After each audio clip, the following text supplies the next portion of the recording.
Hallelujah, सगळे म्हणा hallelujah, hallelujah, hallelujah, hallelujah, hallelujah, बोलो यीशु महाराज की जय, बोलो यीशु महाराज की जय, बोलो यीशु महाराज की जय। मैं प्रभु यीशु के नाम में आप सबका स्वागत करती हूँ। प्रभु यीशु के नाम में तुम्हारा और प्रभु को धन्यवाद देती हूँ। परमेश्वर हमें आज दूसरे दिन की उपवास करके लेकर आया आणि प्रभूला धन्यवाद देते की आज प्रभू दुसऱ्या दिवशी सुद्धा आपल्याला उपवास करून घेऊन आला। आज उपवास प्रार्थना का वचन देखेंगे आणि आपण उपवास प्रार्थनेचं वचन पाहूया। हम लोग पढ़ेंगे नीति वचन अध्याय 9 उसका 1। आपण काढले नीतिसूत्रे अध्याय 9 त्याचे 1। Proverbs chapter 9 verse 1। नीतिसूत्रे अध्याय 9 त्याचे 1। Proverbs नीतिसूत्रे chapter 9 अध्याय 9 verse 1 त्याचे 1। बुद्धि ने अपना घर बनाया और उसके सातों खंभे गड़े हुए हैं। ज्ञानाने अपने घर बांधलेले आहे, त्याने आपले 7 खांब तयार केले आहे। हम प्रार्थना करेंगे। पवित्र पवित्र करुणामय प्रेमी पिता प्रभु यीशु के नाम से प्रभु आपके सामने आते वचन की सेवा को आपके हाथों में देते। आपका वचन क्या ही सुंदर, क्या ही पवित्र, क्या ही शुद्ध है, इसलिए वचन हम ध्यान से सुनने के लिए और जो हम सुनते वही पालन करने के लिए सहायता करना, हमें वचन ध्यान से सुनने के लिए मदद करना, ये हमारी विनती, हमारी प्रार्थना, दया रखना प्रभु यीशु के नाम से, आमीन। Praise the lord, praise the lord, hallelujah, hallelujah. हम यहाँ देखते हैं कि परमेश्वर ने यीशु मसीह ने एक घर बना दिया आणि आपण इथे पाहत आहोत की प्रभु यीशु ने एक घर बांधलेला आहे। परमेश्वर का वचन कहता है मत्ती 3:16 में कि मैं हे पतरस तुझ पर एक कलीसिया बनाऊंगा। आणि मत्ती 16 मध्ये देवाचं वचन होतं की हे पेत्र मी तुझ्यामध्ये मंडळी स्थापित करेन। प्रभु को घर बनाने की जरूरत इसलिए पड़ी आणि देवाला घर बांधण्याची गरज यासाठी लागली। परमेश्वर का वचन आयसाया 66 में कहता है कि स्वर्ग मेरा सिंहासन है, पृथ्वी मेरे पैर रखने की चौकी, तुम मेरे लिए कहाँ घर बनाओगे। आणि यशाया 66 मध्ये देवाचं वचन म्हणतं की स्वर्ग हे माझं राहण्याचं ठिकाण आहे आणि पृथ्वी ही माझे पाय ठेवण्याची जागा आहे, तर तू माझ्यासाठी घर कुठे बांधशील। इसलिए यीशु मसीह ने इस पृथ्वी पर आकर परमेश्वर के लिए ऐसे आत्मिक राज्य को बनाया, जहाँ ऐसा घर बनाया, आत्मिक घर जिसे हम कहते हैं विश्व कलीसिया, यूनिवर्स कलीसिया, चर्च जिसे कहते हैं, जहाँ परमेश्वर वहाँ विराजमान होता है, वहाँ रहता है। आणि म्हणून येशू ख्रिस्त या पृथ्वीवरती येऊन त्याने देवासाठी असं घर तयार केलं ज्याला आपण विश्व मंडळी म्हणतो आणि तिथे देव काय करतो, वास करतो। और इसीलिए प्रियो यशाया 60 में कहा है कि सियोन में मेरा वास रहेगा। सियोन उस नगर का नाम रहेगा, यानी सियोन का नाम का अर्थ क्या है, परमेश्वर का घर। आणि यशाया 60 मध्ये देवाचं वचन म्हणतं की सियोन हे त्या नगराचं नाव असेल आणि देवाचा वास तिथे राहील।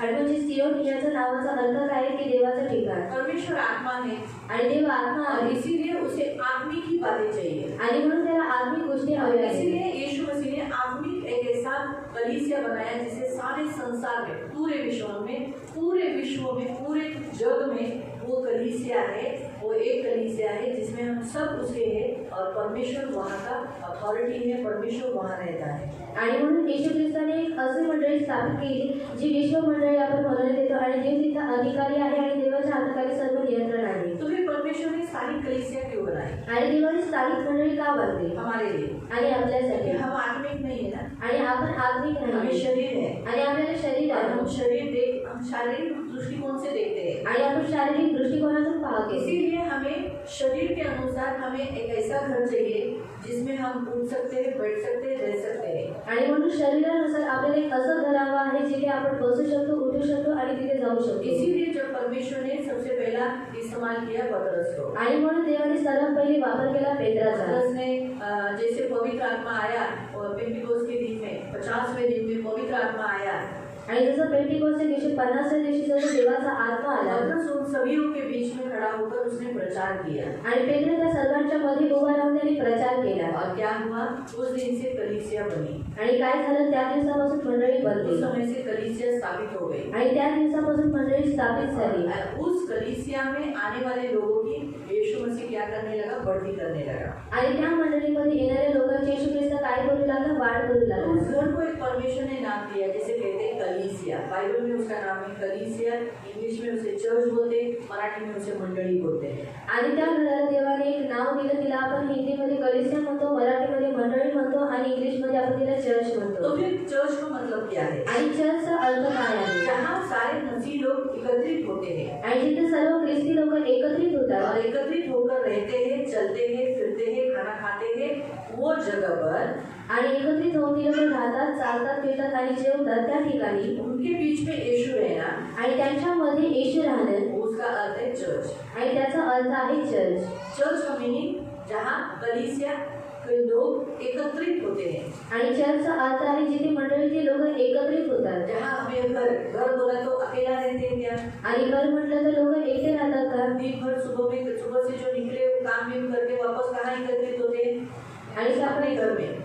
आणि सकाळी जी लोक निघतात ती स्वतः पुन्हा कधी एकत्रित होतात ती लोक स्वतःच्या घरामध्ये। कहाँ पर मिलना है आणि कुठे भेटायचं आहे, फैमिली के साथ कहाँ रहना है, आणि आपल्या कुटुंबासोबत कुठे राहायचं कहाँ आहे, खाना खाना है। आणि म्हणून कुठे जेवण जेवायचं आहे घरामध्ये। इसीलिए आणि म्हणून इंसान मनुष्य पृथ्वी पर घर बनाता है। आणि म्हणून मनुष्य काय करतो, या पृथ्वीवरती घर बांधतो। उसी रीति से यीशु ने भी क्या किया, उसके शिष्यों का इस्तेमाल कर कलीसिया बना दिया। आणि तसंच येशूने सुद्धा त्याच्या शिष्याचा वापर करून एक मंडळी बनवली पृथ्वी पर स्थानिक कलीसिया का निर्माण किया, आणि पृथ्वीवरती स्थानिक मंडळीचा निर्माण केला। जहाँ लोग एकत्रित हो जाए या कहीं पर भी जाए, यहाँ जाए, काम पे जाए, उधर जाए, लेकिन फिर वो कलीसिया में आए। आणि लोक कुठेही जावे, कामामध्ये जावे किंवा कुठेही जावं, परंतु त्यांनी कुठे एकत्रित झालं पाहिजे मंडळीमध्ये। वहाँ यीशु से मिलने के लिए आए। आणि तिथे त्यांनी येशूला भेटण्यासाठी कलीसिया आले। का मालक, चालक, अधिकारी पिता, पुत्र, पवित्र आत्मा है। आणि मंडळीचा मालक, चालक जो पिता, पुत्र, पवित्र आत्मा आहे। तो इसीलिए उस मालक से, उस स्वामी से अपने पिता के चरणों में रहने के लिए, बैठने के लिए, खाना खाने के लिए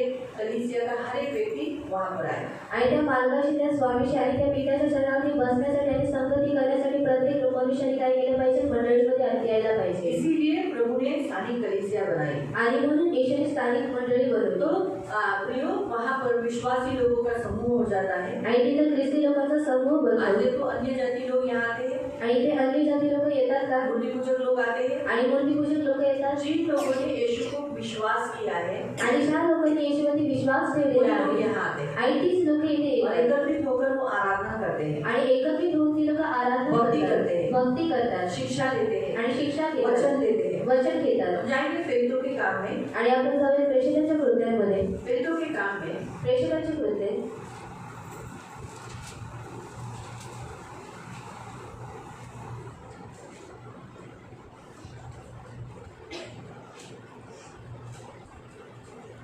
और उसका पहला अध्याय आणि अध्याय 1 और उसका 12 से पढ़ें। आणि त्याचं 12 पासून वाचूया। मग यरुशलेमाजवळ म्हणजे शब्बात दिवसाच्या मजलेवर असलेला जैतुनाचा डोंगर म्हणलेल्या डोंगरावरून ते यरुशलेमात परत आले। हाँ जी, जब यीशु उनके आंखों के सामने जैतून पहाड़ से क्या हुआ, उनके आंखों के सामने उठा लिया गया।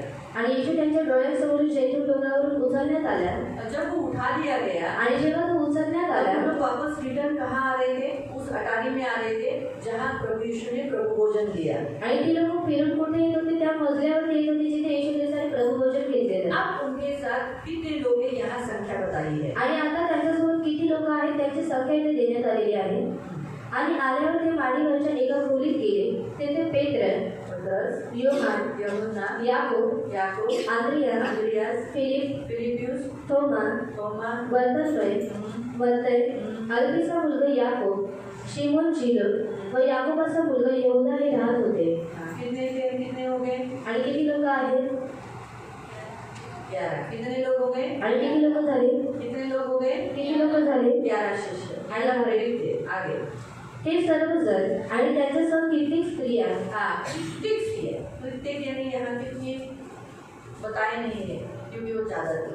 आणि किती आहे ते सांगत नाही याला, कारण ते जास्त होते। अभी आप खुद भी आज का अनुमान लगाओ, एक ही पुरुष है, स्त्रियाँ देखो कितने हैं। आणि एकच पुरुष आहे आणि स्त्रिया बघा किती आहे। सच है, ये तो बच्चों में आ गए आणि हे लहान मुलांमध्ये आले। बाकी पुरुष आज देखो दूसरे दिन में एक ही है, बाकी सब स्त्रियाँ हैं।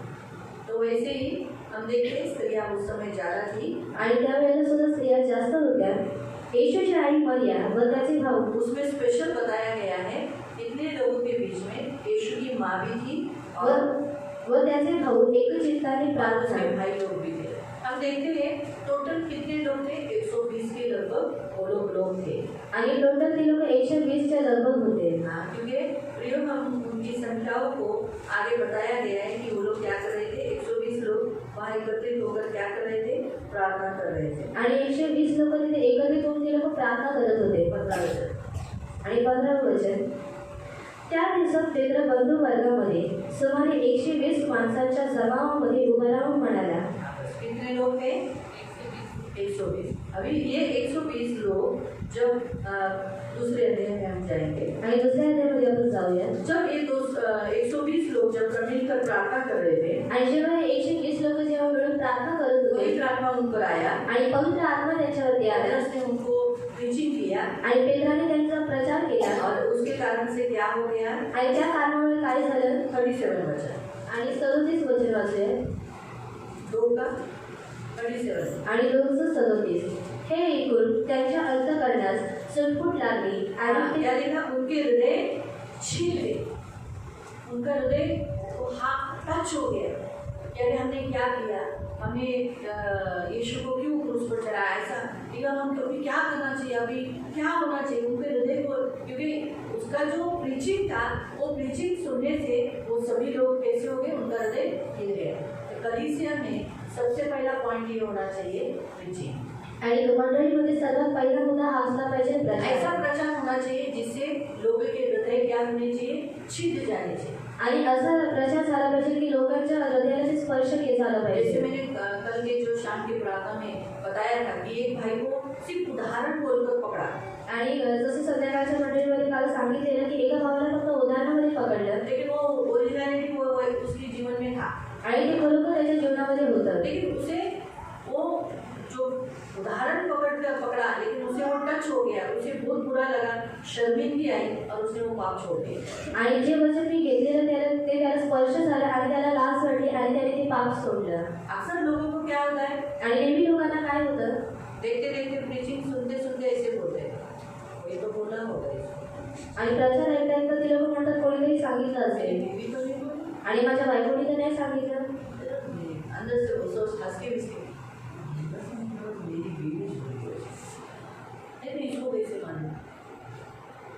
इस रीति से कोई लोग नेगेटिव बातें लेते क्योंकि उनका मन फिराव का हृदय नहीं है। आणि काही लोक काय करतात त्या गोष्टीला नकारात्मक दृष्टीने पाहतात कारण त्यांचं जे मन आहे ते मन फिरावाचं नाही। कलीसिया में सबसे पहला विश्वासियों का समूह होने के बाद, आणि मंडळीमध्ये सर्वात पहिले ख्रिस्ती लोकांचा समूह असल्यानंतर आराधना होने के बाद आणि आराधना झाल्यानंतर वचन पर ज्यादा जोर देना चाहिए। ऐसा वचन होना चाहिए जिससे लोग मन परिवर्तन करे, पश्चाताप करे और चेंज हो जाए। आणि वचनावरती जास्त जोर देण्यात आला पाहिजे आणि असं प्रचार झाला पाहिजे की लोकांनी काय करावं, परिवर्तित व्हावं आणि मन बदलावं। और जैसे इनके हृदय छिद गए हमने पढ़ा, आणि जसं आपण वाचलं की ह्यांच्या हृदयाला ते स्पर्श झालं उन सब ने क्या किया? आणि त्या सर्वांनी काय केलं 40 वचन आणि 40 वचन आणखी त्यांनी दुसऱ्या पुष्कळ गोष्टी सांगून त्यांना साक्ष दिली व बोध करून म्हटले, या कुटील पिढीपासून तुम्ही आपला बचाव करून घ्या।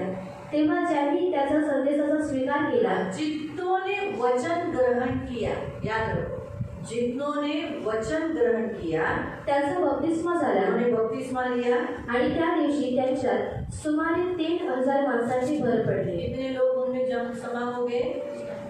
मतलब वो लोग गिनती करते थे ना, आणि ते लोक मोजत होते उनको कैसे मालूम 3000 आए? आणि त्यांना कसं माहिती पडलं की उनको कैसे 3000 मालूम 120 लोग हैं हम लोग? आणि त्यांना कसं माहिती की आम्ही लोक 120 आहोत हाँ?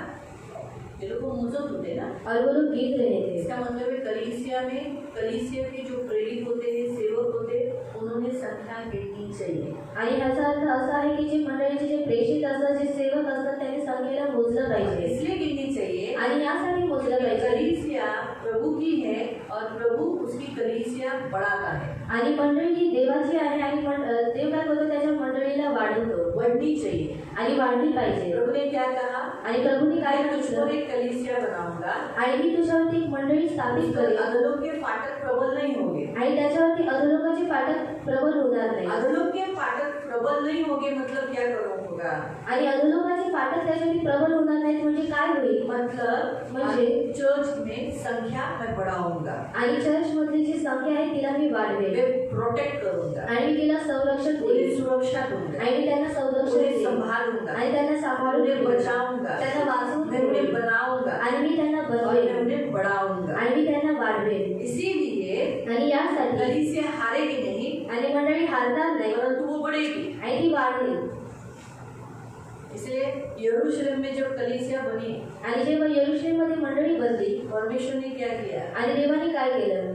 परमेश्वर की इच्छा थी कि सिर्फ यरूशलेम में कलीसिया हो, आणि देवाची इच्छा होती का फक्त यरूशलेममध्येच मंडळी असावी स्थानिक कलीसिया सिर्फ यरूशलेम में हो। आणि जी स्थानिक मंडळी आहे ती फक्त यरूशलेममध्येच असावी। लेकिन इन शिष्यों की मेंटालिटी वैसी हो चुकी थी। आणि या शिष्यांची मानसिकता तशी झालेली होती वो चाहते थे कि यीशु यहीं तक सीमित है। आणि त्यांची अशी इच्छा, त्यांना असं वाटत होतं की येशू इथपर्यंत सीमित आहे। यीशु ने जो कलीसिया बनाई, आणि येशूने जी मंडळी बनवली वो कौन सी कलीसिया है? आणि ती कोणती मंडळी आहे? हाँ, कौन सी?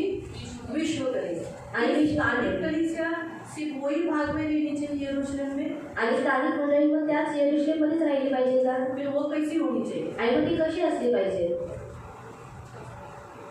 हाँ? पसरली पाहिजे कुठपर्यंत? दुनिया के छोर तक। प्रभु ने क्या कहा?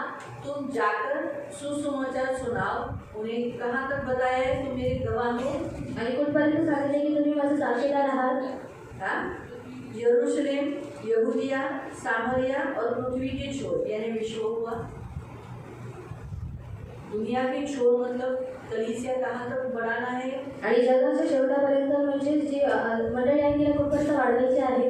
इधर तक बढ़ाना है। आणि कुठपर्यंत वाढवायची बस आहे? यरूशलेम तक। आणि फक्त यरूशलेमपर्यंत? अरे बाबा, 120 से 3000 हो गए। आणि तिथे 120 पासून 3000 झाले। आगे देखो ना, 5000 मिले। आणि पुढे बघा 5000 त्यांना भेटले। चौथा अध्याय निकाल। आणि 14 अध्याय काढा। चौथा अध्याय उसका 14 वचन पढ़ो। आणि 4चं वचन, तथापि वचन ऐकणाऱ्यांनी पुष्कळांनी विश्वास ठेवला आणि अशा पुरुषांची संख्या सुमारे 5000 झाली। आता पुरुषों की संख्या गिनी गई। आणि आता पुरुषांची संख्या मोजण्यात आलेली आहे। आणि का? कोई बता सकता है? आणि कोणी सांगू शकतो? हाँ, यीशु मसीह ने जब मनुष्य को खाना खिलाया, आणि येशू ख्रिस्ताने जेव्हा माणसाला जेवण दिलं, दोनों समय पर पुरुषों की संख्या गिनी, आणि दोन्ही वेळेला पुरुषांची संख्या मोजण्यात लेकिन आली। स्त्री और बच्चों की संख्या नहीं गिन सके, स्त्रिया आणि मुलांची संख्या ती लोक मोजू शकले क्योंकि वो नाही, ज्यादा थे। कारण ती जास्त होते। लेकिन पुरुषों की संख्या गिन सकते हैं। आणि पुरुषांची जी संख्या आहे ती मोजण्यासारखी अगर हमारे होती। कलीसिया में भी हम अगर देखेंगे तो स्त्रियां अचानक बढ़ जाती है। आणि आपल्या मंडळीमध्ये सुद्धा जर पाहिलं तर स्त्रिया आहे ते भरली जातात। पुरुषों का जो हॉल भाग है वो खाली रहता है, आसानी से गिन सकते हैं। 4 जना 8 30 5 बजे तो 5 15 25 गिन पाते हैं। आणि पुरुषांची जी संख्या आहे ती आपण मोजू शकतो। लेकिन स्त्रियां टेढ़ी मेढ़ी होकर ऐसे लाइन से हम गिन नहीं पाते ऐसा। क्यों? क्योंकि जैसे जिस जगह में दूसरे को मिलेगा उधर अपने बच्चे को बिठा लेते हैं। आणि ज्या ठिकाणी त्यांना बसायला भेटते तिथे ते स्वतः बसतात आणि मुलांना सुद्धा बसवतात। सही है?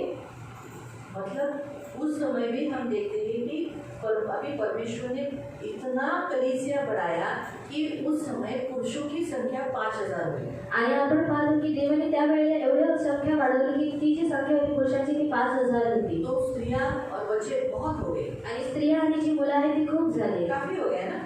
आणि पुरेसे झाले। यरूशलेम में इतने सारे लोग प्रभु में आ गए, आणि यरूशलेममध्ये बहुत हो गए। आणि खूप झाले। लेकिन प्रभु की ये इच्छा थी क्या? आणि देवाची इच्छा होती का? प्रभु यीशु ने कलीसिया सिर्फ यरूशलेम के लिए बनाई थी क्या? स्थानिक कलीसिया? आणि देवानी जी मंडळी होती, जी स्थानिक मंडळी होती ती फक्त यरूशलेमसाठीच बनवली होती का? आणि नाही, उसने कलीसिया जो बनाया वो विश्व कलीसिया यानी सारे जगत की कलीसिया। आणि त्यांनी मंडळी जी बनवली, जी विश्व मंडळी आहे ती पूर्ण सृष्टीसाठी आहे। और इसीलिए प्रभु चाहता है स्थानिक कलीसिया भी क्या हो जाए? बढ़ जाए। आणि म्हणून देवाची इच्छा की जी स्थानिक मंडळी आहे ती सुद्धा वाढावी, वो भी पूरे पृथ्वी के छोर तक जाए, आणि ती सुद्धा पृथ्वीच्या शेवटापर्यंत जावी। और इसीलिए इनको अगर दूर तक लेके जाना है, आणि जर त्यांना दूरपर्यंत घेऊन जायचं आहे, प्रभु को मालूम है कैसे लेके जाना। आणि प्रभूला माहित आहे की कशा रीतीने घेऊन जायचं आहे। प्रभु आसानी से उनको बोल सकता था। आणि प्रभू सहज रीतीने त्यांना बोलू शकत होता। पतरस आणि पेत्रा या फिर अंद्रयास को, आणि अंद्रियाला, अंद्रयास आणि अंद्रियास जा भारत देश में, आणि तो भारत देशमध्ये जा, थोमा आणि थोमा तू भी उसके साथ जा। आणि तू सुद्धा त्याच्या सोबत जा। ऐसा बोल सकता था? आणि असं बोलू शकत होता ना? नहीं बोल सकता था। आणि नाही बोलू शकत होता का? तो परमेश्वर ने यीशु मसीह ने ये मार्ग चुना म्हणता था। आणि येशूने या मार्गाचा अवलंब केला पाहिजे होता ना? चुना चाहिए था। आणि निवडलं पाहिजे लेकिन होतं। यीशु ने ये मार्ग नहीं चुना। आणि येशूने या मार्गाला नाही निवडलं। कौन सा मार्ग चुना? आणि त्यांनी कोणत्या मार्गाला निवडलं? हाँ, लेकिन भीतर भीतर हुए वो बराबर होती, सताव हुआ। आणि सताव झाला आपको मालूम है मिस्र देश से इसराइलियों को निकाला आणि मिस्र देशातून इस्रायली लोकांना काढलं। आपको क्या लगता है आणि तुम्हाला काय वाटतं? बिना सताव के परमेश्वर उन्हें पहले निकाल नहीं पाता आणि बिना सताव घेऊन परमेश्वर त्यांना आधी काढू शकत पहले नाही निकाल देता आणि पहिलेच काढू शकलं असतं। लेकिन इसराइली आते नहीं आणि इस्रायली लोक आले कनान नसते देश में जाते नहीं आणि कानान देशामध्ये ती लोक गेले नसते 400 साल उन्होंने सताव सहा आणि 400 वर्षांपर्यंत त्यांनी त्रास सहन केला वो दुख था आणि त्यांना त्रास होता, दुःख इसलिए होतं उनको इच्छा थी यहाँ से निकले आणि म्हणून त्यांची इच्छा होती की आम्हाला इथून निघायचं आहे निकलना आणि निघायचं इसलिए मोजेस आते ही वो लोग ने मोजेस को क्यों ग्रहण किया आणि म्हणून मोशे येताच त्यांनी मोशेचा का स्वीकार क्योंकि केला उन्हें वो दर्द से निकालना था आणि कारण त्यांना त्या त्रासातून निघायचं होतं मिस्र में जो सुख सोई थी आणि मिस्र देशामध्ये जे सुख सुविधा आप होत्या याद कर सकते हैं कि उन्होंने जंगल में उस सुख सोई को याद किया आणि तुम्ही आठवण करू शकता की त्यांनी काय केलं, जंगलामध्ये त्या गोष्टींना स्मरण केलं। इसका मतलब है अगर वो सुख के समय में अच्छी रीति से रह रहे वहां से उस समय अगर परमेश्वर ने मोजेस को भेजकर निकालता तो कोई भी नहीं आता आणि जर ती लोक त्यावेळेला जर सुखात असते आणि जर देवाने मोशेला पाठवलं असतं तर कोणी आलं नसतं। इसीलिए परमेश्वर ने उनको क्या किया, मिस्री एक ऐसा फारो बिठाया, ऐसा एक फिरौन दिया, वो फिरौन उन्हें सताने लगा आणि म्हणून देवाने फारोला यासाठी बसवलं की तो फारो त्यांना सतवू लागला। उसी रीति से प्रियो हम यहाँ देखते हैं कि परमेश्वर मसीह को मालूम है कि मसीह लोग तभी खड़े हो जाते, ज्वलन हो जाते जब उन्हें सताया जाता है, दुख दिया जाता है, तो वो जगह को छोड़कर चले जाते हैं। आणि प्रभू येशूला सुद्धा माहिती आहे की ख्रिस्ती लोक तेव्हाच ती लोक जळून बोलतात आणि तेव्हाच ती लोक ती जागा सोडून जातात जेव्हा त्यांच्यावरती सताव येतो। अगर आपके घर में आपको सब कुछ अच्छा है आणि जर तुमच्या घरामध्ये सर्व काही चांगलं आप आहे नया घर या दूसरे घर में शिफ्ट होगे क्या? आणि तुम्ही नवीन घरामध्ये किंवा दुसऱ्या ठिकाणी जाल का? नहीं जाएंगे। आणि नाही लेकिन जाणार। प्रभु की इच्छा है कि सोचो उदाहरण के तौर पर अभी मेगा शेलों में रहती है, आणि मेघा दिदी शेलूमध्ये राहते लेकिन प्रभु की इच्छा है कि वो कर्जत जाए, कपोली जाए, आणि प्रभूची जर इच्छा आहे की कर्जतमध्ये किंवा खोपरीमध्ये जावी वो जाएगी क्या? आणि ती जाईल का? शेलों में अच्छा है, नजदीक है, मम्मी नजदीक, सब नजदीक है, घर चर्च भी नजदीक है, आणि तिला सर्व काही जवळ आहे लेकिन प्रभु की इच्छा नहीं ना कि वो वहीं पर रहे। आणि प्रभूची इच्छा नाही की तिने तिथे राहावं इसलिए प्रभु क्या करेगा, आणि म्हणून प्रभू काय उस करेल, घर में तकलीफ देगा। आणि त्या घरामध्ये त्रास उस घर में झाला अगर जब तकलीफ चालू हो जाएगी आणि जर त्या घरामध्ये त्रास चालू होईल तो वो घर में उसको रहने को अच्छा नहीं लगेगा, मैं दूसरे घर में, मतलब दूसरे घर जायचे, घर शोधायला लागेल, दूसरा घर शोधा। और कर्जत बैठा तो कर्जत का जाए, कर्जत अगर केला तो कर्जत मी जाईल और प्रभु कर्जत में ही कर देगा। आणि ते प्रभू कर्जतमध्ये अगर कर्जत कर्जत में ही रहना है प्रभु, आणि जर प्रभू ये लोग रखवाना है, आणि जर प्रभूला यांना कर्जतमध्येच ठेवायचं और आहे प्रभु तर- को अगर इनको खोपड़ी में रखवाना है आणि जर प्रभूला यांना जर खोपरीमध्ये तो ठेवायचं आगे आहे जाके कर्जत से खोपड़ी शिफ्ट करेगा। आणि मग पुढून कर्जतमधून त्यांना खोपरीमध्ये शिफ्ट लेकिन अगर करेल खोपड़ी में नहीं शिफ्ट करना है तो रूम नहीं मिलेगा। आणि जर खोपरीमध्ये शिफ्ट नाही करायचं तर त्याला तिथे रूम सुद्धा भेटणार ये नाही हमेशा याद रखना। आणि हे नेहमी लक्षात ठेवा जब तक हमें मसीहों को उस जगह में तकलीफ नहीं होती ना, हम छोड़ के नहीं जाएंगे, आणि जोपर्यंत ख्रिस्ती लोकांना त्या ठिकाणी त्रास होत नाही तोपर्यंत ती लोक दिल से जागा नहीं सोडून जात जाएंगे, नाही दिल से नहीं जाएंगे। आणि हृदयाने जाणार और नाही प्रभु चाहता है हम दिल से प्रभु के लिए वो जगह छोड़कर उस जगह पर जाए। आणि देवाची इच्छा आहे की आपण हृदयाने ती जागा सोडून दुसऱ्या ठिकाणी जावं। प्रियो, ये जो इस्राएली लोग दिल से मिस्र देश छोड़ा, आणि इस्रायली लोकांनी हृदयाने काय केलं, मिस्र देशाला सोडलं कोई भी दूल्हा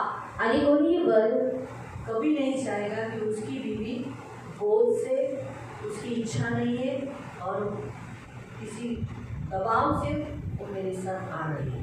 आणि त्याची अशी इच्छा नसणार की त्याची जी स्त्री आहे ती कोणत्यातरी दबावातून किंवा कोणत्यातरी दुःखाने ती त्याच्याकडे येत आहे। उसकी ऐसी इच्छा रहती है मेरी बीवी, बोले ठीक है बिदाई में तो रोना आता ही है, वो कोई बिदाई में कोई लोग नहीं रोते, वो छोड़, लेकिन कोई लोग रोते, बिदाई में रोते, आणि विदाईमध्ये रडतात नजदीक रहने वाले लोग मत रो। आणि जे जवळ राहतात त्यांनी रडू नका। माँ का गली इधर, पति का गली इधर है, तो रोने की क्या जरूरत है, कभी भी जाके रो मिल सकते हैं, उसमें क्या रोने का। आणि त्याच्यामध्ये काय रडायचं। लेकिन कभी हम अगर सोचो यहाँ से किसी को गुजरात भेज दिया, आणि जर कोणाला इथून जर गुजरातमध्ये पाठवलं नागपुर में भेज दिया, आणि नागपूरमध्ये पाठवलं या जालना में डाल दिया, आणि जालन्यामध्ये तो टाकलं भी रोने पाएगा। इतना दूर भेज रहे हैं ना, तो वो मैं बोल रही हूँ तभी रो लेना, आणि तेव्हा तुम्ही रडा। इसलिए नहीं रोना आणि यासाठी नका जो रडू पति के घर जा रहा है, की तुम्हाला नवऱ्याच्या घरी जायचं हम आहे इनसे थोड़े काल के लिए दूर हो रहे, बोल के थोड़ा सा रो लेना। आणि आम्ही यांच्यापासून थोड्या क्षणासाठी दूर होत आहोत म्हणून रडायचं आहे। पति को अंडरस्टैंडिंग रहता है, उसको दिमाग रहता है कि हाँ बाबा अपने माँ से दूर हो रही है, पिता से दूर हो रही है, भाई बहनों से दूर हो रही है,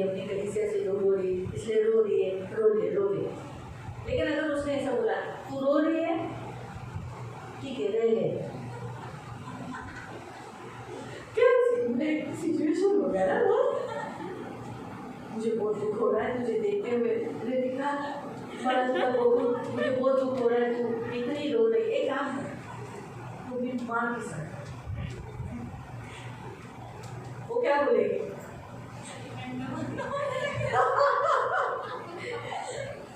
रोला क्या है? ओ बोल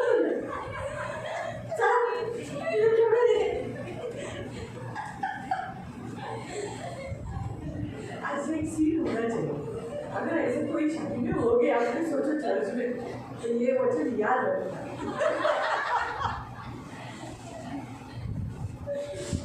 मालूम हो गया तो याद रखो, जिसका दिल है जाने के लिए, शादी करके जाने के लिए, अंदर रोएगी, लेकिन रोते रोते फटाक से निकलेगी। चलो गाड़ी में बैठी, चलो। कोई भी पुरुष अपनी बीवी दबाव से आ रही है, दुख से आ रही है, वो कभी नहीं चाहेगा। आणि कोणत्याही पुरुषाची इच्छा नसते की त्याची जी स्त्री आहे ती दुःखाने किंवा दबावाने येतात। वैसे ही यहोवा ने कभी न चाहा, जिन प्रजा को उसने चुना है वो मेरे से मेरे पास आए। आणि तसंच यहोवाने सुद्धा असं कधी इच्छा ठेवली नाही की ज्या प्रजेला मी निवडलेलं आहे ते माझ्याकडे ओझेले यावं। वैसे ही यीशु मसीह ने भी कभी नहीं चाहा कि जिन पीड़ितों को मैंने चुना है कि वो सेवा करे, वो उनकी इच्छा नहीं है, लेकिन वो जबरदस्ती जा रहे हैं। मन नहीं है लेकिन फिर भी जा रहे, वैसे नहीं जाए, दिल से जाए। आणि तसंच येशूची सुद्धा अशी इच्छा नसणार की ज्या प्रेषितांना मी माझ्या सेवेसाठी निवडलेलं आहे ते लोक ओझेने चाललेले आहेत, परंतु त्यांनी हृदयाने जायचं आहे। इसलिए क्या हो गया मालूम? आणि म्हणून काय झालं माहिती आहे? सताव चालू हो गया आणि सताव चालू झाला। स्टीफन को जैसे देखो, उसके पहले भी सताव था। पतरस और यूहन्ना को फटके मारे, हमें पड़े। अगर आप आगे प्रेरितों के काम में पढ़ोगे तो वहाँ फटके पड़े।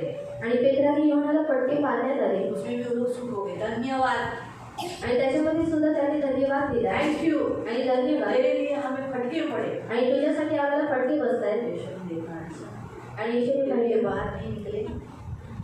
फिर यीशु ने उनको क्या किया? आणि मग येशूने काय केलं? उनके आंखों के सामने स्टीफन को मारा गया। आणि त्यांच्या डोळ्यांसमोर स्तेफनाला मारण्यात आलं। स्टीफन ने मरते समय यीशु के पास प्रार्थना की, आणि स्तेफनाने मरता वेळेस येशूकडे प्रार्थना केली। और उसके बाद हम देखते हैं आणि त्याच्यानंतर आपण जब वो पाहतो, मार दिया गया, आणि जेव्हा त्याला मारण्यात आलं, पथरवाह हो गया। आणि त्याला दगडमार करण्यात आली। 8वां वचन, आणि 8वं वचन, 8वां अध्याय, सॉरी 8वां अध्याय आणि 8वा अध्याय और उसका 1 से पढ़, आणि त्याचे 1 पासून 1 से 3। आणि 1 ते 3। शौलाला तर त्याचा वध मान्य होता, त्याच दिवशी यरूशलेमेतल्या मंडळीचा फार छळ झाला। अभी ये कलीसिया कहाँ पर है? स्पष्ट लिखा है, किधर लिखा है? सिर्फ यरूशलेम में। आणि फक्त यरूशलेममध्ये होती। और प्रभु की इच्छा नहीं थी कि कलीसिया सिर्फ यरूशलेम तक बसी रहे। आणि देवाची इच्छा नव्हती की जी मंडळी आहे ती फक्त यरूशलेमपर्यंतच असावी। वो हम लोग हर संडे को जा पाते थे यरूशलेम में। आणि आपण प्रत्येक रविवारी यरूशलेमपर्यंत जाऊ शकलो असतो का? इतने लोग इकट्ठा हो पाते थे? आणि एवढी लोक एकत्रित झाली याद रखो, इसलिए प्रभु ने क्या किया? स्थानीय कलीसिया बढ़ाने के लिए उनके ऊपर सताव चालू किया। और लिखा, उसी दिन से यरूशलेम में कलीसिया पर बड़ा उपद्रव चालू हुआ। उस समय से उपद्रव चलना चालू हो गया। आणि त्या दिवसापासून मंडळीचा छळ सुरू व्हायला झाला। प्रेरितों को छोड़ सब के सब यहूदिया सामरिया देशों में तितर बितर हो गए। आणि प्रेषितांना सोडून यहुदी आणि शहरांमध्ये ते लोक त्यांची पांगाभाग झाली। प्रेरित लोग नहीं गए आणि प्रेषित लोक नाही गेले। लेकिन कौन लोग गए? आणि कोण लोक गेले? कलीसिया में विश्वास रखने वाले सेवक लोग, विश्वासी लोग तितर बितर हो गए। आणि मंडळीमध्ये जे विश्वास करणारे विश्वासी होते आणि जे सेवक लोक होते ते पांगाभाग झाले। शाऊल ने कलीसिया को उजाड़ रहा था। आणि शौलाने काय केलेलं होतं? मंडळीला हैराण केलेलं घर होतं। घर में घुसकर वो मार रहा था, आणि तो घराघरामध्ये जाऊन त्यांना मारत होता घसीट कर बंदीगृह में डाल रहा था। आणि त्यांना धरून तो तुरुंगामध्ये टाकत होता। इसलिए जो कलीसिया के लोग अलग अलग हो गए, चौथे वचन में जो लोग तितर बितर हुए वो लोग ने क्या किया? उन्होंने परमेश्वर का सुसमाचार सुनाया। आणि ज्या लोकांची पांगाभाग झालेली होती त्यांनी काय केले? देवाची सुवार्ता सांगितली। उन्होंने क्या किया? आणि त्यांनी काय केलं? सुसमाचार सुनाना चालू किया। आणि सुवार्ता सांगायला त्यांनी सुरुवात इस केली। रीति से क्या हो गया? अन्य अन्य जगह में कलीसिया बनने लगी, लोग एकत्रित होने लगे। पतरस को मालूम हो गया, अच्छा इधर भी लोग जमा हो रहे, इधर भी लोग जमा हो रहे। फिर कलीसिया के जो पीड़िताई के लोग थे उन्होंने क्या किया? वो लोग वहाँ जाकर उनके लिए प्रार्थनाएं करते थे। वो हाथ रखकर उनके ऊपर पवित्र आत्मा का दान आने के लिए प्रार्थना करते थे, बपतिस्मा देते थे।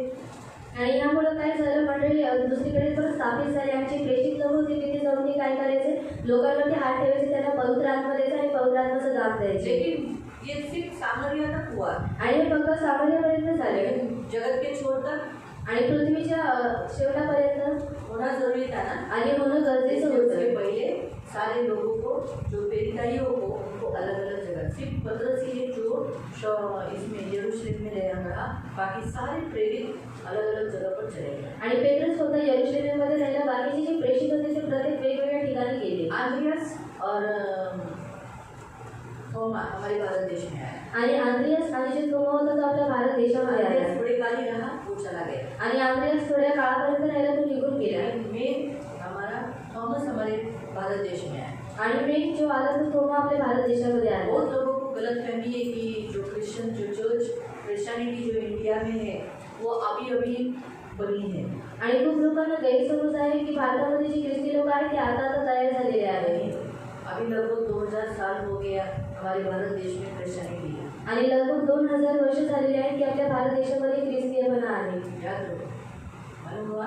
तो इस रीति से प्रेरित लोग भी क्या हो गए, तितर बितर हुए, और जिधर जिधर तितर बितर हुए उनको वहीं पर मार दिया गया। आणि प्रेषित लोक सुद्धा पांगाभाग झाले जिथे त्यांचे पांगाभाग झालेले होते तिथे त्यांना मारण्यात सिर्फ आले एक ही व्यक्ति है, वही यूहन्ना प्रेरित, कोई मारा नहीं गया, बाकी सभी प्रेरित जो 11 के 11 मत्तियाह को पकड़कर भी, जो 12वां शिष्य मत्तियाह था ना उसको भी पकड़कर सभी 11 शिष्य मारे गए। वो उसमें से 4-5 तो क्रॉस पर ही मारे गए। वो क्रॉस ऐसा था, अपन गुणाकाराचं चिन्ह असतं ना,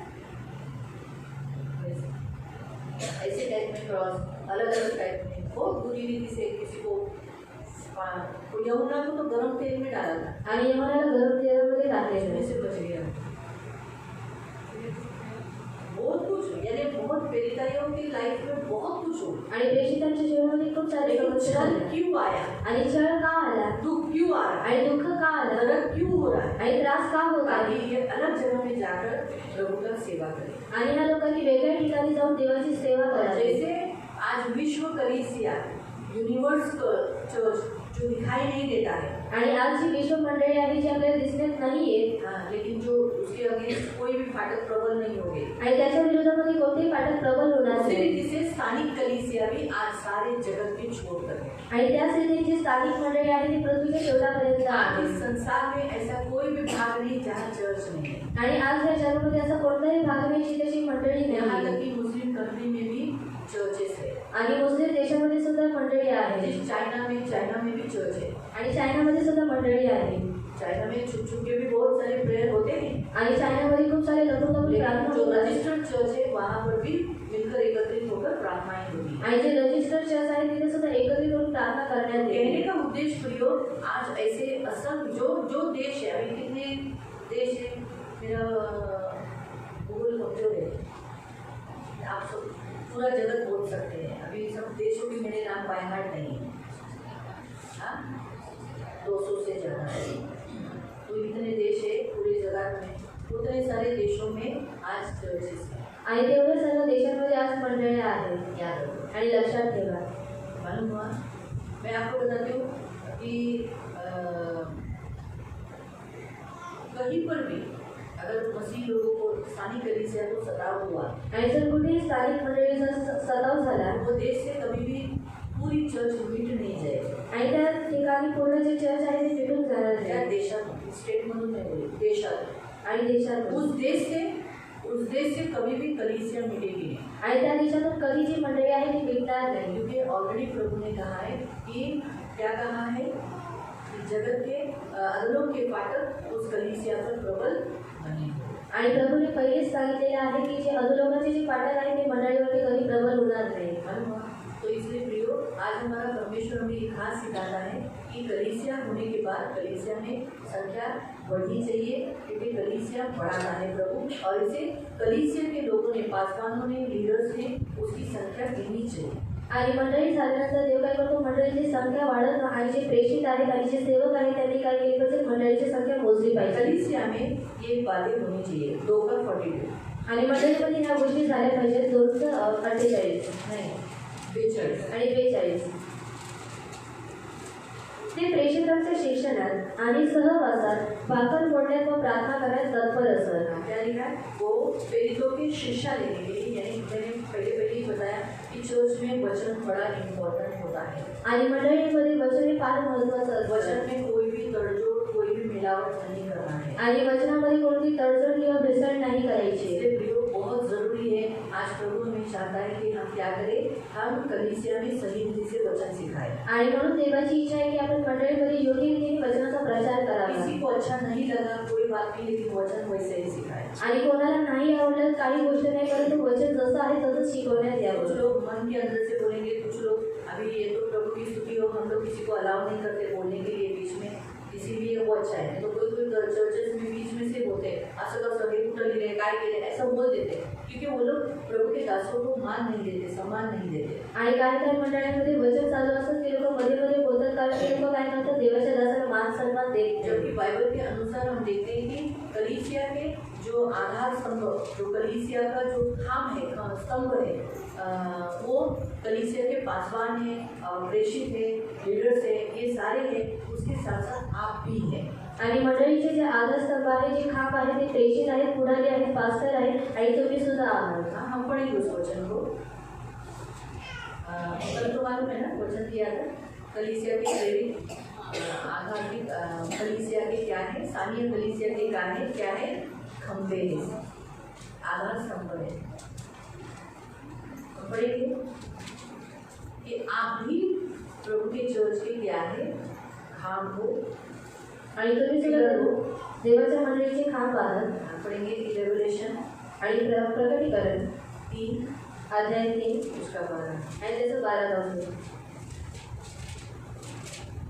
रेवलेशन प्रकटीकरण अध्याय 3 उसका 12. आणि त्याचं 12. रेवलेशन प्रकटीकरण अध्याय 3 उसका 12. अध्याय 3 त्याचं 12. जो विजय मिळवतो जो कोई सारे पाप पर जो प्रभु चाहता है उस पर तुम विजय करोगे, त्याला मी माझ्या देवाच्या मंदिरातील स्तंभ करेन. मेरे परमेश्वर के मंदिर का मैं क्या करूँगा, स्तंभ खंबा उसे बनाऊंगा. तो तेथून कधी बाहेर जाणार उसे नाही. कभी बाहर निकाला न जाएगा. त्याच्यावर माझ्या देवाचे नाव, उस पर मेरे परमेश्वर का नाम रहेगा. स्वर्गातून माझ्या देवापासून उतरणारे नवे यरूशलेम, नया यरूशलेम का नाम उस पर होगा. म्हणजे माझ्या देवाची नगरी, और मेरे परमेश्वर की नगरी, हिचे नाव आणि माझे नवे नाव लिहिन. और मेरा नया नाम भी उसके ऊपर लिखूंगा. और अनंत काल तक वो खंबा क्या रहेगा, उस मंदिर में बना रहेगा. आणि सर्व काळासाठी जो खांब आहे तो त्या मंडळीमध्ये बनून ये राहील. उसने किसको लिया, दिखा, आणि हे त्याने कोणाला कलीसिया लिहिलं, के लोगों को. आणि मंडळीतील लोकांनी. कलीसिया के लोगों को, यानी आप सब लोग भी कलीसिया के क्या हो, खाम हो.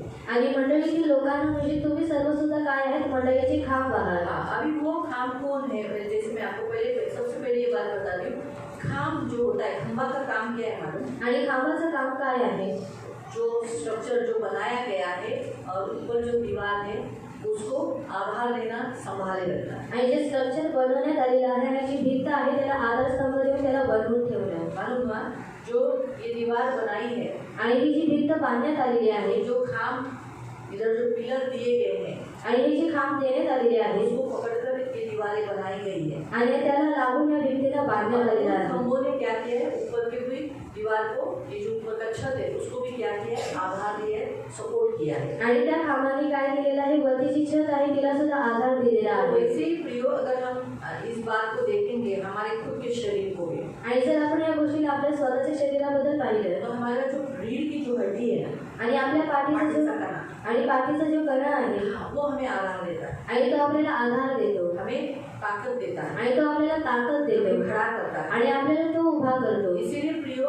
खंबा है ना, क्या करना है, वो क्या करता है, आधार देने का काम करता है. आणि म्हणून जो खांब आहे तो आधार देण्याचं काम अगर करतो. आप मध्य अध्याय 7 में पढ़ोगे तो वहाँ लिखा है कि जो मेरा वचन सुनता है आणि मध्ये अध्याय 7 मध्ये जर तुम्ही वाचलं, जो माझं वचन ऐकतो और वचन को पालन करता है, आणि वचनाचं जे पालन वो करतो, बुद्धिमान पुरुष क्या करता है, पत्थर पर नींव डालता है आणि तो बुद्धिमान पुरुष काय करतो, दगडावरती त्याचा पाया और टाकतो, उस पर वो घर बनाता है. आणि तो त्याच्यावरती स्वतःचं घर बनवतो. गिरेगा नहीं.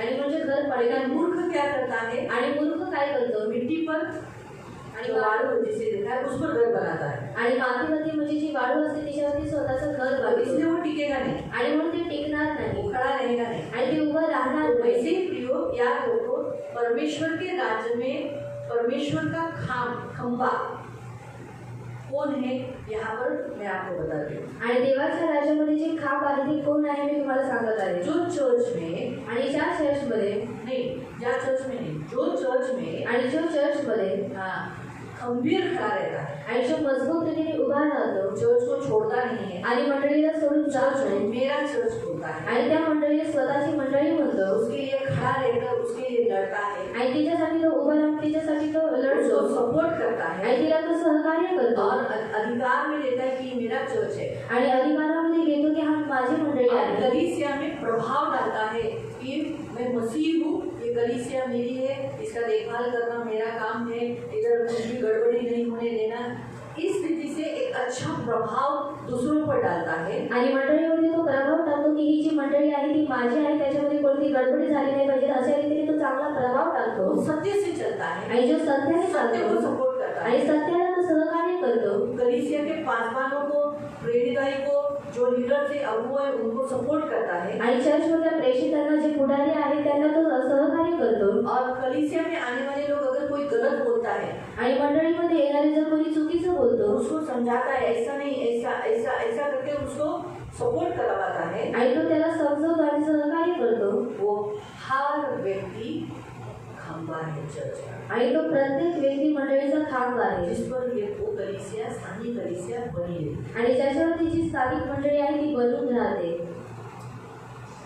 आपको समझा? आणि तुम्हाला समजलं यीशु ने आत्मिक रीति से कहा आणि येशूने आत्मिक रीतीने म्हटलं कि जो तुम कलीसिया में आते हो, तुम अगर पाप पर जय पाओगे तो मैं तुम्हें क्या दूंगा, बख्शिश, तुम्हें इनाम क्या दूंगा, तुम्हें मेरे भवन का, परमेश्वर के भवन का खंबा बना दूंगा। आणि जो मंडळीमध्ये येऊन पापावरती विजय प्राप्त करतो त्याला मी बक्षीस म्हणून काय करेन, मी माझ्या मंडळीचा त्याला स्तंभ म्हणून उभा करेन। कौन सा बहुत बड़ा बख्शिश दिया ये तो, आणि खूप मोठं बक्षीस आहे हे। धन मिलना, आणि धन मिळणं, मान मिलना, मान मिळणं, संपत्ति मिलना, संपत्ती भेटणं जमीन जायदाद मिलना, आणि जमीन भेटणं, वो सब इधर है। आणि हे सर्व इथेच और आहे। उससे बड़ा खजाना, बहुत बड़ा बख्शिश प्रभु दे रहा है। आणि त्याच्यापेक्षा खूप मोठा बक्षीस आणि खजाना देव देत आहे। परमेश्वर उसे मंदिर में, यानी हमेशा वो स्वर्ग में रहेगा, आणि देव त्याला मंदिरामध्ये म्हणजे सर्व काळासाठी तो स्वर्गामध्ये राहील बाहर नहीं निकालेगा, आणि त्याला तो बाहेर काढणार उस नाही पर परमेश्वर का नाम रहेगा, आणि त्याच्यावरती देवाचं नाव राहील शहर का भी नाम रहेगा, आणि त्या नगराचं सुद्धा नाव राहील नवीन यरूशलेम का भी नाम रहेगा, आणि नव्या यरूशलेमाचं सुद्धा और नाव यीशु का भी असेल नाम रहेगा, आणि येशूचं सुद्धा नाव अनंत असेल काल तक रहेगा। आणि ते सर्व काळासाठी राहील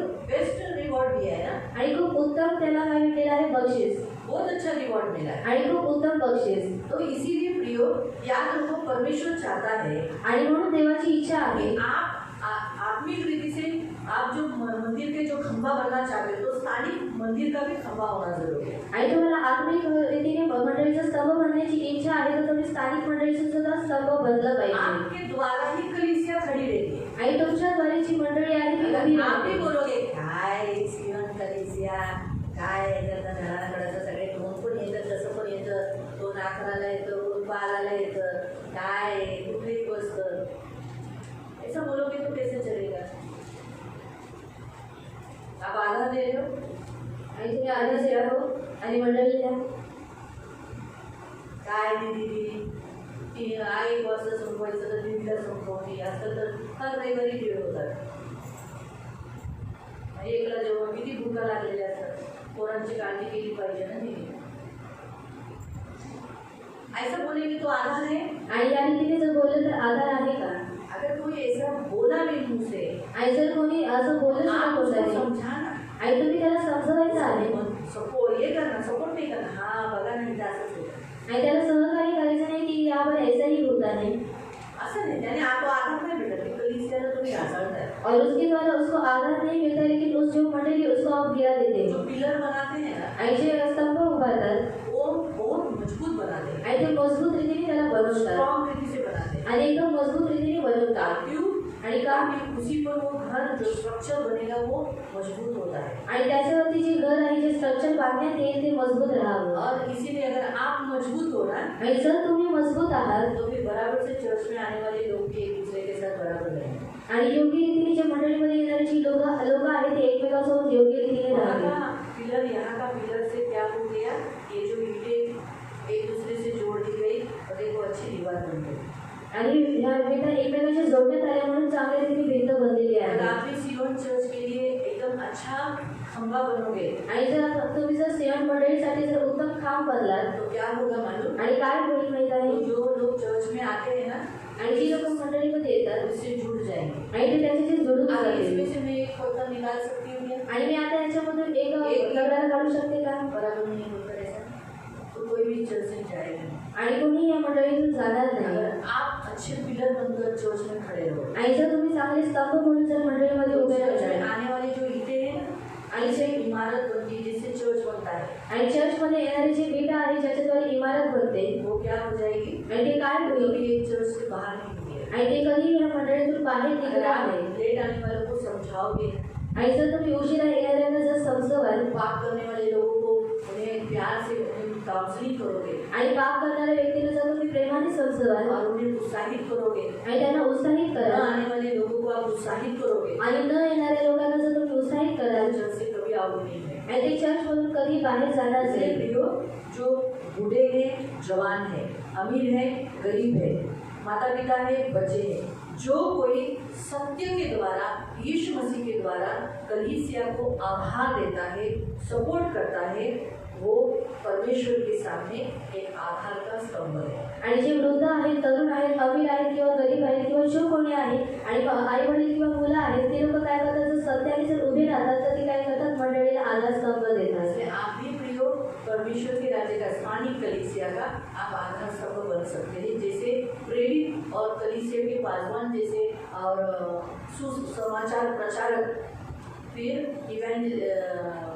भविष्यवक्ता, पास्टर्स, शिक्षक, जैसे आज कलीसिया के आधार स्तंभ है, वैसे जैसे मैं आपको बताती हूँ, यीशु जब भी देखो 3 जन को साथ लेके जाता, आणि येशू जेव्हा पण पाप बघितलं तर तो 3 व्यक्तीला सोबत घेऊन तीन जायचा हमेशा सपोर्ट करेगा आणि ते नेहमी त्याला सहकार्य करावं म्हणून. इसीलिए वो उन्हें ट्रेन करता था. आणि म्हणून तो त्यांना काय करायचा, ट्रेनिंग द्यायचा. वैसे अगर आप भी अपनी कलीसिया के लिए अगर एक अच्छे मजबूती से खड़े रहोगे ना, तो सभी जो कलीसिया में आने वाले लोग जैसे मजबूत हो जाएंगे, कभी पीछे नहीं हटेंगे. आणि जर तुम्ही सुद्धा मंडळीमध्ये येणारे जे लोक आहेत जर तुम्ही त्यांना मार्गदर्शन कराल तर ते लोक सुद्धा काय करतील, मजबूत रीतीने उभे राहतील आणि ते मागे जाणार नाही. कलीसिया का नींव जो है वो यीशु मसीह है, आणि मंडळीचा जो पाया आहे तो येशू ख्रिस्त आहे भक्कम है, आणि तो भक्कम आहे कभी टूटेगा नहीं. आणि कधी तुटणार ये नाही. हमारी नींव मजबूत है. आणि आपला जो पाया आहे तो भक्कम आहे. इसलिए सबसे पहले कलीसिया में आने वाले लोगों ने क्या करना चाहिए, परमेश्वर के राज्य की खोज करना चाहिए, धार्मिकता की खोज करनी चाहिए. आणि सर्वात पहिली जी देवाच्या राज्यामध्ये येणारी जी लोक आहेत ते त्यांनी देवाच्या राज्याचा शोध केला पाहिजे आणि नीतिमत्वाचा शोध त्यांनी केला पाहिजे. तो उन लोगों को क्या मिलेगा, स्वर्ग में खजाना मिलेगा. आणि त्या लोकांना स्वर्गामध्ये खजाना भेटेल. दूसरा, चर्च में क्या होना चाहिए, कृपा, ज्ञान और बाइबल का टीचिंग अच्छा रीति से होना चाहिए. आणि चर्चमध्ये दुसरं देवाचं ज्ञान आणि कृपा असली पाहिजे आणि बायबलचं जे शिक्षण आहे ते योग्य रीतीने झाले एक दूसरे पाहिजे को कृपा के साथ रहना चाहिए, आणि एकमेकांसोबत कृपेने राहिलं एक दूसरे पाहिजे को ज्ञान देना चाहिए, आणि एकमेकांना ज्ञान दिलं एक दूसरे पाहिजे को तुम बाइबल सिखाना चाहिए. आणि एकमेकांना तुम्ही बायबलचं शिक्षण दिलं पाहिजे. तीसरा, परमेश्वर चाहता है कि आप एक दूसरे को आधार देना चाहिए, आणि तिसरं देवाची इच्छा आहे की तुम्ही एकमेकांना आधार दिला सपोर्ट पाहिजे करना चाहिए, आणि सहकार्य केलं पाहिजे उन्हें मनाना चाहिए, उन्हें समझाना चाहिए. आणि त्यांना मनवलं पाहिजे, त्यांना समजवलं पाहिजे. और तुम एक अच्छी गवाही, तुम जो उसे सिखाते हो और तुम ही गलत काम करते हो तो चलेगा. आणि तुम्ही जे काही त्यांना शिकवता आणि तुम्ही जर चुकीचं काम करता मग ते चालेल का. अगर आप खुद बोलते हो कि वासंतीताई उशिरा येऊ नका चर्चला, अगर अगर आपण- अश्विनीताई बोलते, अश्विनी बोलते, हां शिकवते, आई तुम्ही रविवारी उशिरा येता, येऊ नका. पाय बघितलं तर पुढच्या रविवारी अश्विनी येईल, काय होईल, तर क्या होगा. काशी चांगली आहे, और उसकी जो गवाही वो अच्छी है त्या आल्या पुढच्या रविवारी टायमावर आल्या, और वो अगले समय में टाइम पर आई शायद अगोदर आल्या या फिर जल्दी आई आणि बघितलं मला बोलते और वो और वो देखो. बरोबर आहे. तिने काय लिहिलेलं आहे, तुम्ही एकमेकांच्या समोर एक चांगले साक्षीदार व्हा. और यहाँ पर क्या किया जाए कि एक दूसरे के सामने अच्छा गवाही दो. जेव्हा तुम्ही लोकांना आधार देतात और जब आप वो लोगों को क्या करते हैं, आधार देते तर हो, त्यावेळेला तुम्ही साक्षीदार म्हणून उभे राहा. और उस समय पर आप एक गवाह बोलकर खड़े रहते हो. जेव्हा यर्दन नदी पार करवली और जब यर्दन नदी को पार किया गया, त्या याजक जिथे उभे होते और याजक जिस जगह पर खड़े ते थे, 12 दंड उभ्या करण्यात आले. त्यांना काय सांगितलं की येणाऱ्या पिढीला तुम्ही सांगा, साक्षी बनून ही दगड काय होतील, साक्षीदार की काय आहे असं. आजही लोक ती दगड बघायला जातात. और आज भी लोग उस पत्थर को देखने के लिए जाते हैं. आजही आहे ते. और आज भी गिलगालमध्ये और गिलगाल में है. लोक जे यरूशलेम बघायला जातात, इस्रायल बघायला जातात, तर खास ती दगड बघायला जातात. और लोग विटाचा खांब बघायला जातात, और नमक का खंभे को देखने के लिए जाते हैं, खास बघायला जातात. और खास देखने के लिए जाते हैं. जे लोक मोठी यात्रा केली असेल, तर 7-8 दिवसाची ज्यांनी यात्रा केली असेल, और काही लोक 2-3 दिवसाचे करतात ना, तर त्याच्यात त्यांना सिनाई पर्वतावर जाता येते. और जो दो तीन दिनों की जो यात्रा करते हैं उनको सिनाई पर्वत पर जाने के लिए नहीं मिलता. जे लोक 8-10 दिवसासाठी किंवा 1 आठवड्याची पिकनिक काढमध्ये फिरायला जातात ना, त्या लोकांना सिनाई पर्वत ते लोक दाखवतात. और जो लोग एक हफ्ते की पिकनिक निकालते हैं उन लोगों को सिनाई पर्वत भी देखने के लिए मिलता है. ज्या डोंगरावर येशू देव उतरला, और जिस पर्वत पर यीशु मसीह हुए त्या ना, डोंगरावर घेऊन जातात. और जैतून पहाड़ पर लेकर जाते हैं, जैतुनाची झाडं, और जैतून के जो झाड़ है, सगळं दाखवतात, तो बगीचा दाखवतात, ती कब्र दाखवतात, जिथे येशू ती कब्र खाली आहे, ती कब्र तिथे दाखवतात. हे सगळं वेगळं आहे.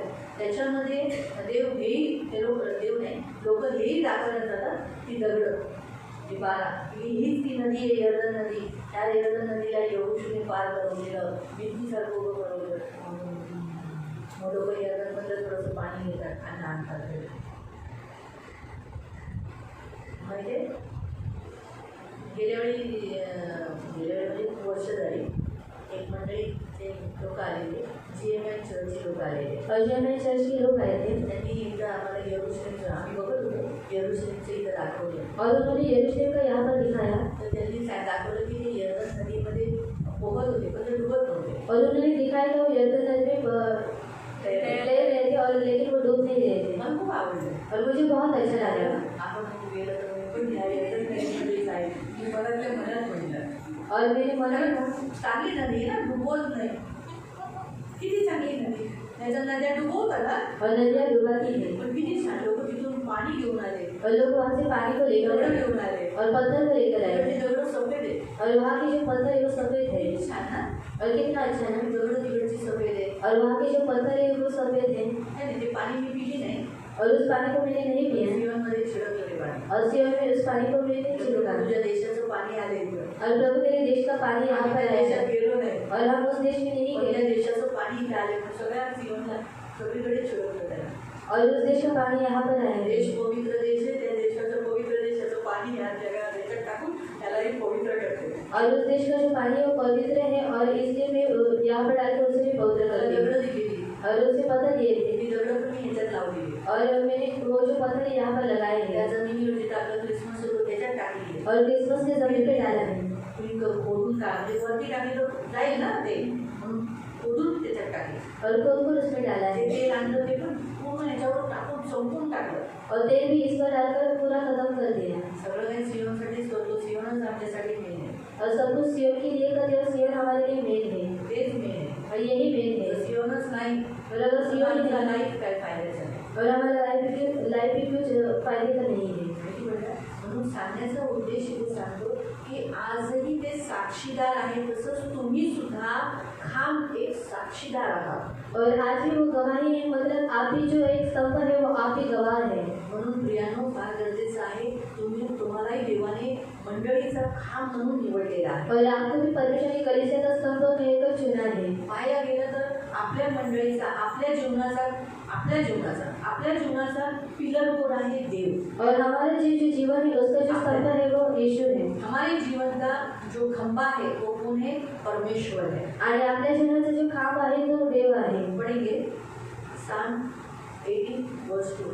आणि स्तोत्र संहिता अध्याय 80 त्याचं 2 आणि 18 त्याचं 2. आणि 18 त्याचं 2. Psalm 80 18 त्याचं 2. स्तोत्र संहिता अध्याय 18 त्याचं 2. परमेश्वर माझा दुर्ग, माझा गड, परमेश्वर मेरा दुर्ग, माझा गड, मला सोडवणारा, मुझे बचाने वाला माझा देव माझा खडक आहे. त्याचा मी आश्रय करतो. मी त्याचा आश्रय करतो. तो माझे कवच, माझ्या रक्षणाचे बळकट साधन. तो माझ्या बळकट रक्षणाचे बळकट साधन. माझा उंच पुरुष आहे. स्तुती पात्र परमेश्वराचा मी धावा करतो. तेव्हा शत्रूंपासून माझा बचाव होतो. मृत्यूच्या बंधनांनी मला वेचले.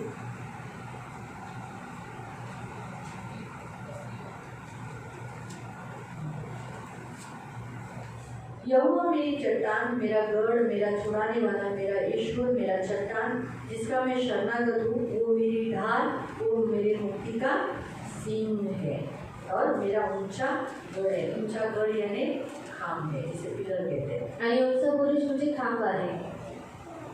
क्या है वो मेरा? आणि काय आहे? परमेश्वर मेरा खाम है. आणि देव माझा खांब आहे. परमेश्वर हमारी जिंदगी का पिलर है, जिसके कारण आज हम उससे आधार पाते हैं और हम सुरक्षित रहते हैं. आणि देव आपल्या जीवनाचा स्तंभ आहे, ज्याच्याद्वारे आपण आधार प्राप्त करतो आणि आपण सुरक्षित राहतो. वैसे ही परमेश्वर इस पृथ्वी का भी पिलर है. आणि तसंच देव या पृथ्वीचा सुद्धा स्तंभ आहे. पृथ्वी को भी पिलर है. आणि पृथ्वीला सुद्धा स्तंभ आहे. वो खड़ी है. आणि ज्याच्यावरती ती उभी आहे. वो कौन है?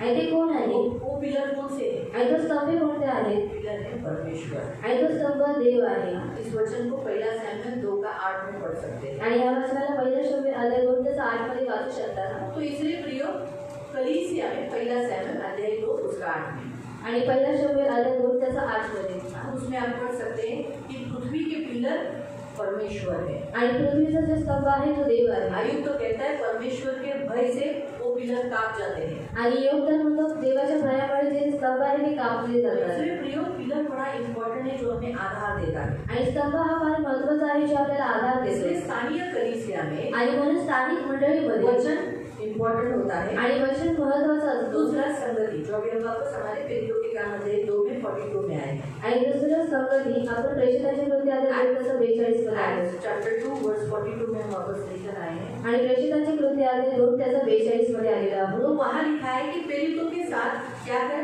प्रेरितों से वो शिक्षा पाते थे. आणि प्रेषितांकडून ते शिक्षा प्राप्त करायचे. इसलिए हर स्थानीय कलीसिया में वचन अच्छा होना चाहिए. आणि म्हणून प्रत्येक स्थानिक मंडळीमध्ये वचन चांगलं असलं पाहिजे. दूसरा संगति होनी चाहिए. आणि दुसरं संगती असली पाहिजे. मैंने कल ही बताया था कि आप जूम पर अगर अपना शब्बात पालन करते हो तो ये नहीं, आपने चर्च पालन किया नहीं हो सकता. आणि जर तुम्ही झूमवरती तुमचा शब्दादेश पालन करता तर तुम्ही चर्च अटेंड केलेला आहे असं होऊ शकत अभी नाही. आपने संगति की है. देखो, आप मिलकर यहाँ आए हो प्रभु के साथ और एक दूसरे के साथ संगति करते हो. आणि तुम्ही मिळून इथे आलेले आहात आणि देवासोबत तुम्ही संगती करत आहात आणि दुसऱ्यांसोबत तो सुद्धा. चर्च में संगति होनी जरूरी है. आणि मंडळीमध्ये संगती असणं गरजेचं परमेश्वर आहे. के साथ भी आणि देवासोबत सुद्धा और एक दूसरे के भी साथ. आणि एकमेकांसोबत ये सुद्धा. बहुत जरूरी है. आणि हे फार गरजेचं आहे. तीसरा, रोटी तोड़ने. आणि दुसरं भाकर फोडणं. प्रभु कलीसिया में बपतिस्मा और प्रभु भोजन ये दोनों इम्पोर्टेंट है. आणि मंडळीमध्ये बप्तिस्मा आणि प्रभुभोजन हे दोन्ही महत्त्वाचे आहेत. बपतिस्मा देने के बाद ही प्रभु भोजन में भाग लिया जाता है. आणि बप्तिस्मा दिल्यानंतर प्रभुभोजनामध्ये सहभागी होऊ शकतो. सचमुच आप कलीसिया से कब जुड़ते हो मालूम? आणि मंडळीशी तुम्ही केव्हा जुळता?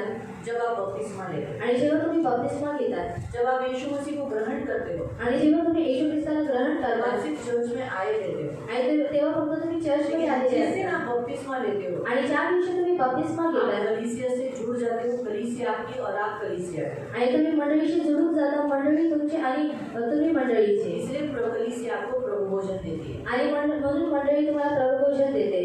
कलीसिया ने आपको एक्सेप्ट किया है. आणि मंडळीने तुम्हाला स्वीकारलेलं आहे. आपको ग्रहण किया है. तुम्हाला स्वीकारलेलं आहे. इसका अर्थ है आपको प्रभु भोजन देना. आणि याचा अर्थ आहे तुम्हाला प्रभुभोजन जब देणं. कलीसिया आपको नकारती है, आणि जेव्हा मंडळी तुम्हाला नाकारते वो आपको प्रभु भोजन नहीं देती. आणि ते तुम्हाला प्रभुभोजन देत नाही. याद रखो, कलीसिया आपको नकारा, उसका चिन्ह है प्रभु भोजन न मिलना.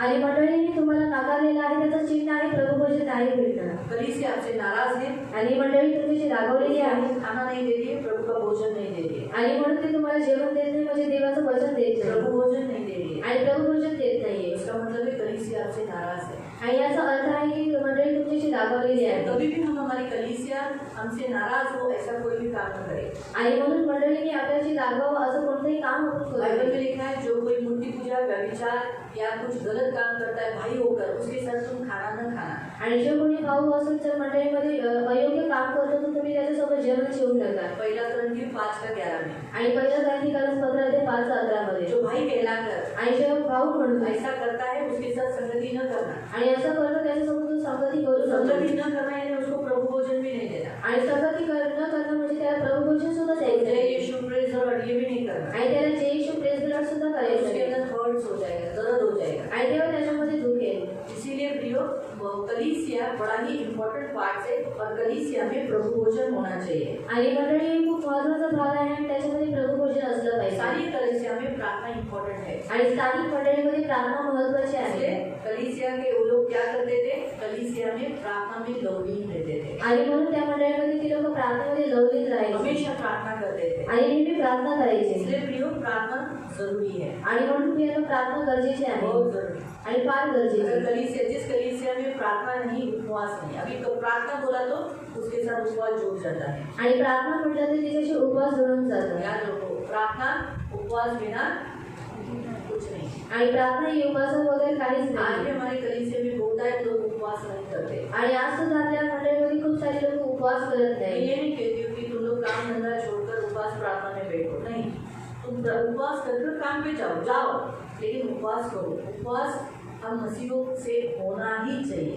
आणि उपवास हा आपल्या ख्रिस्ती लोकांकडून झालाच पाहिजे. इसलिए प्रियो उपवास और प्रार्थना ये कलीसिया में होना जरूरी है। आणि म्हणून उपवास आणि प्रार्थना ही मंडळीमध्ये असलं पाहिजे. जब हम ये कलीसिया में ये करते हैं, स्थानीय कलीसिया में ये होता है, आणि जेव्हा स्थानिक मंडळीमध्ये हे असतं तब परमेश्वर क्या करता है, आणि तेव्हा देव काय करतो उस कलीसिया की हमेशा रक्षा करता है। आणि त्या मंडळीची नेहमी रक्षा करतो. और आप उस स्थानीय कलीसिया के क्या होते हो, सदस्य हो जाते आणि तुम्ही त्या स्थानिक मंडळीचे मेंबर हो। बनता. याद रखो ये स्थानीय कलीसिया में जब तक आप मेंबरशिप नहीं, आप विश्व कलीसिया के मेंबर्स नहीं। आणि जोपर्यंत या स्थानिक मंडळीमध्ये तुम्ही सदस्य नाही तोपर्यंत तुम्ही विश्व मंडळीचे सुद्धा सदस्य ये नाही. स्थानीय कलीसिया आणि जी स्थानिक मंडळी जो सारे जगत में है, आणि जे सर्व जगामध्ये वो आहे प्रभु का अंग अंग अंग अंग बनकर प्रभु पश्चिम में पढ़ सकते हैं, वो जाकर यीशु का शरीर बनता है। आणि ग्रंथीकरण पत्रामध्ये तुम्ही वाचू शकता की ते अंग बनून एक ख्रिस्ताचं शरीर बनतं. शायद आज हमारा ये सियोन कलीसिया है, आणि आपली जी सियोन मंडळी आहे यीशु की जो 5वीं छोटी सी करमली जिसे बोलते हैं ना, उसका नखून होता है। आणि ते 5व्या छोट्या करमणीचं नख असेल नख असेल। नख असेल तो नख बड़ा इम्पोर्टेंट भाग है। आणि नख हा फार महत्त्वाचा गोष्ट आहे. पहले मैं भी सोचती थी ले आठवड्याला नको वाढतात, का नको वाढतात, कशाला दिली ही देवाने, काय नावाची ही नख। और मैं भी पहले सोचती कि हफ्ते में ये नखून पड़ते हुए परमेश्वर ने क्यों दिए. पहले तो मैं नखून वालत का नेल कटर की जरूरत नहीं थी। हमारा दांत ही हमारा नेल कटर था, आणि दातच माझा नेलकटर होता. लेकिन जैसे बड़ी हो गई वैसे मेरा दांत का नेल कटर बंद हो गया है आणि जसं मोठी झाली तसं माझा दाताचा नेलकटर बंद झाला. और ओरिजिनल नेल कटर से काटने लगे तो कंटाला आता है काटने के लिए, कापायला कंटाला। लेकिन नख हमारे अंदर के जो सारी नसें हैं उनको सुरक्षित रखते हैं। आणि नख आपल्या आतमध्ये जे नस आहे तिला सुरक्षित ठेवतात. बहुत इम्पोर्टेंट है नख काम करता है।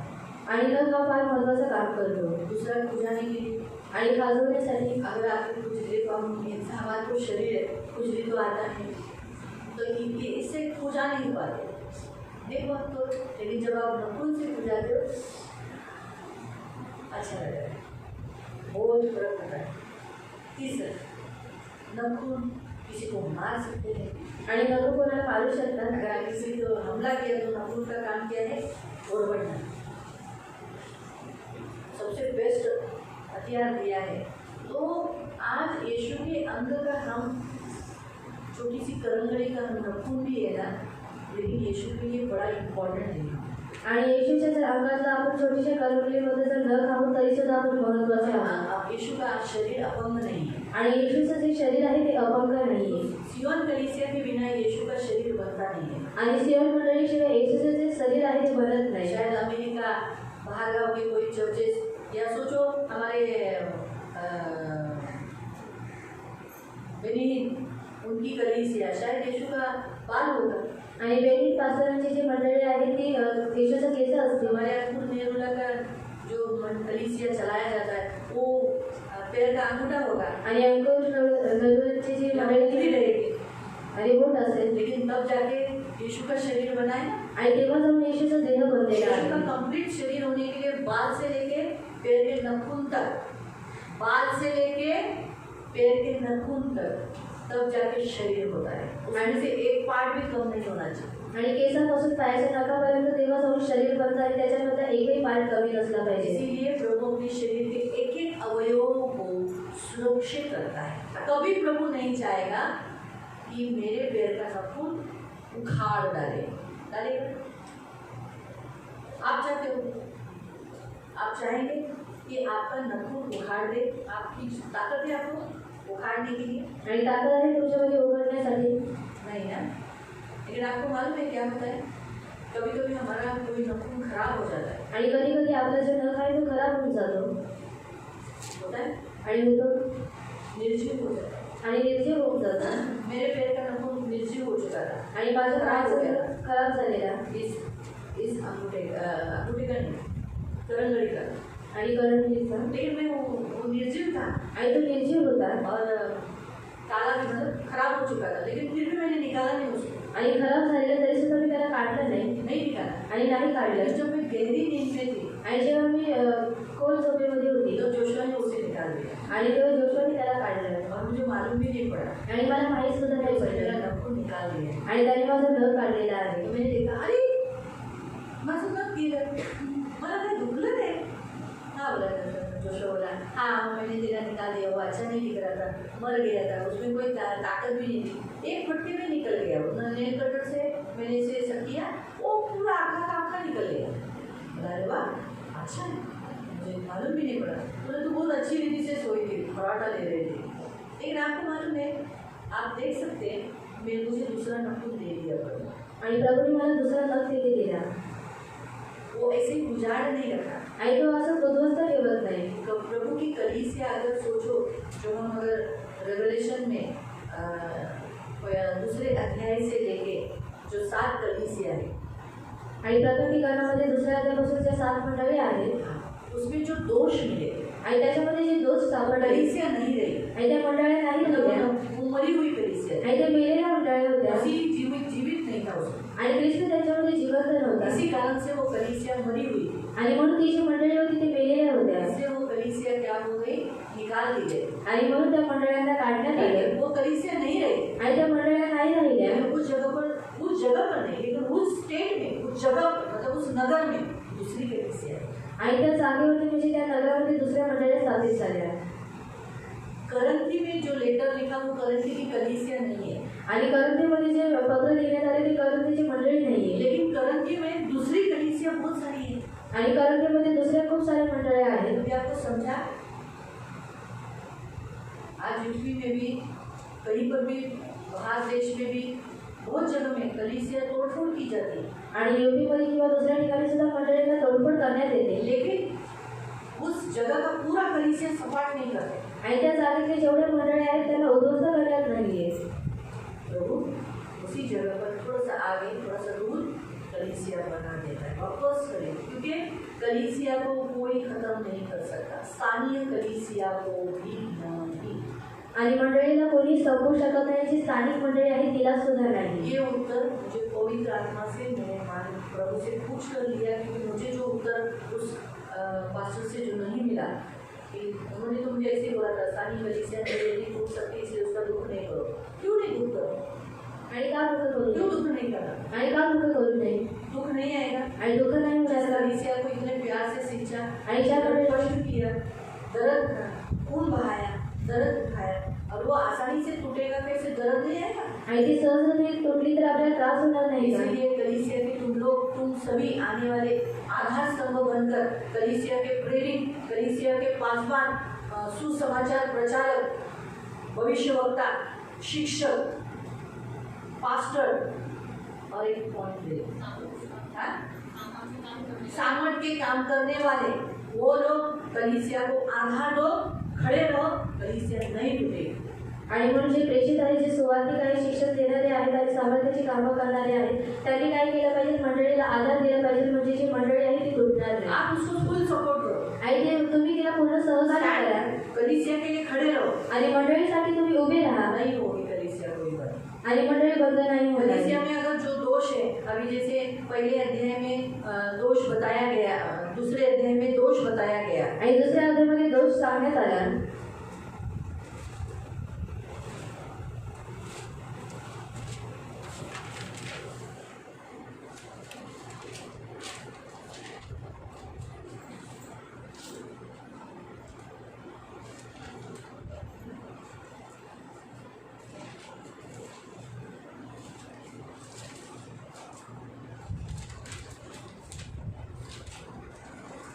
आपण प्रकटीकरणामध्ये जाऊया. रेवलेशन में प्रकटीकरणामध्ये दूसरा अध्याय में आणि दुसऱ्या अध्यायामध्ये पहली कलीसिया बताई गई है. आणि पहिली मंडळी सांगण्यात आलेली आहे. आणि ठीक है, आज इफिसुस की ये जो जिस कलीसिया को लेटर लिखा वो कलीसिया नहीं है वहाँ पर. आणि एफिस मंडळींचे पत्र देण्यात आलेले होते ती मंडळी येथे एफिशियंस नाही. इस जगह पर आज बहुत सारी कलीसिया है. आणि एफिशियन्स या जागेवरती आज खूप साऱ्या मंडळी ये आहेत. कलीसिया क्यों मिली? आणि ही मंडळी का मिळते? ये पहला प्रेम छोड़ दिया था. आणि पहिलं जे प्रेम होतं त्याला जहाँ से सोडलेलं गिरे थे होतं. वहाँ से वो उठा नहीं.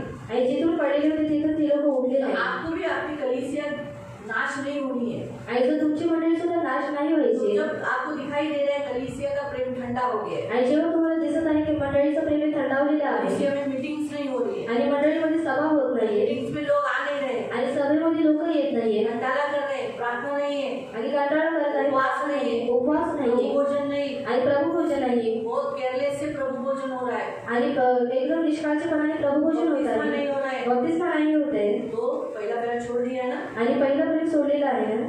तो आपने क्या करना चाहिए? आणि मग तुम्ही काय केलं आप पाहिजे? तुरंत उसके लिए प्रेयर करना चाहिए प्रभू के सामने. प्रभू माझी मंडळी आहे ती मला पाहिजे, ती हवी आहे, म्हणून ही गोष्ट कमी होती है. मेरे कलीसिया में ये बात नहीं है, इसको तू बना, इसको तैयार कर.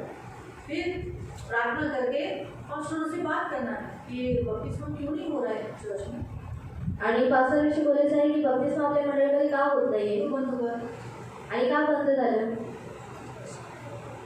सब बोल पूछना आणि असं विचारायचं पास्टर आहे. को फिर से एनकरेज करना, आणि पास्टरांना तुम्ही सहकार्य करायचं आहे मदद करना. आणि मदत करायची आहे. इससे क्या होता है? अपनी कलीसिया फिर से पहले के जैसा काम करेगी. आणि याच्याद्वारे काय होतं? आपली जी मंडळी आहे ती पूर्ण पहिल्यासारखे कार्य करेल. अभी दूसरी कलीसिया का प्रॉब्लम क्या था? आणि दुसऱ्या मंडळीची जी समस्या होती ती काय होती? वो लोग क्या करते थे कि जो लोग अपने आप को यहूदी करते पर नहीं शैतान की सभा की निंदा करते हैं, आणि जी लोक स्वतःला यहुदी म्हणतात पण शैतानाचे सदस्य आहेत और अपने आप को अमीर बोलते हैं, आणि स्वतःला श्रीमंत बोलतात जीवित बोलते हैं, आणि जिवंत बोलतात में लेकिन आणि परत वो अमीर नहीं है, आणि ती श्रीमंत नाहीये गरीब आहे. आणि गरीब आहे दुख उठाने के लिए, तकलीफ उठाने के लिए तैयार नहीं है. आणि दुःख उचलण्यासाठी, त्रास उचलण्यासाठी तयार नाहीये. मैंने अपने आप को अभिमान किया है और लोग अहंकारी हो गए. आणि म्हणजे ती लोक अहंकारी झालेले आहेत कलीसिया चलाने वाले, आणि मंडळी चालू आने राहणे वाले चर्चमध्ये येणारे अमीर के जैसे हो रहे, जो बिहेवियर अभिमान के जैसा कर रहे थे. आणि त्यांचा जो स्वभाव आहे ते अभिमानी झालेलं होतं. तीसरी कलीसिया का प्रॉब्लम क्या है? आणि तिसरी मंडळीची समस्या काय आहे? अभी यहाँ लिखा है मुझे तेरे विरुद्ध कुछ कहना है, तेरे यहाँ पर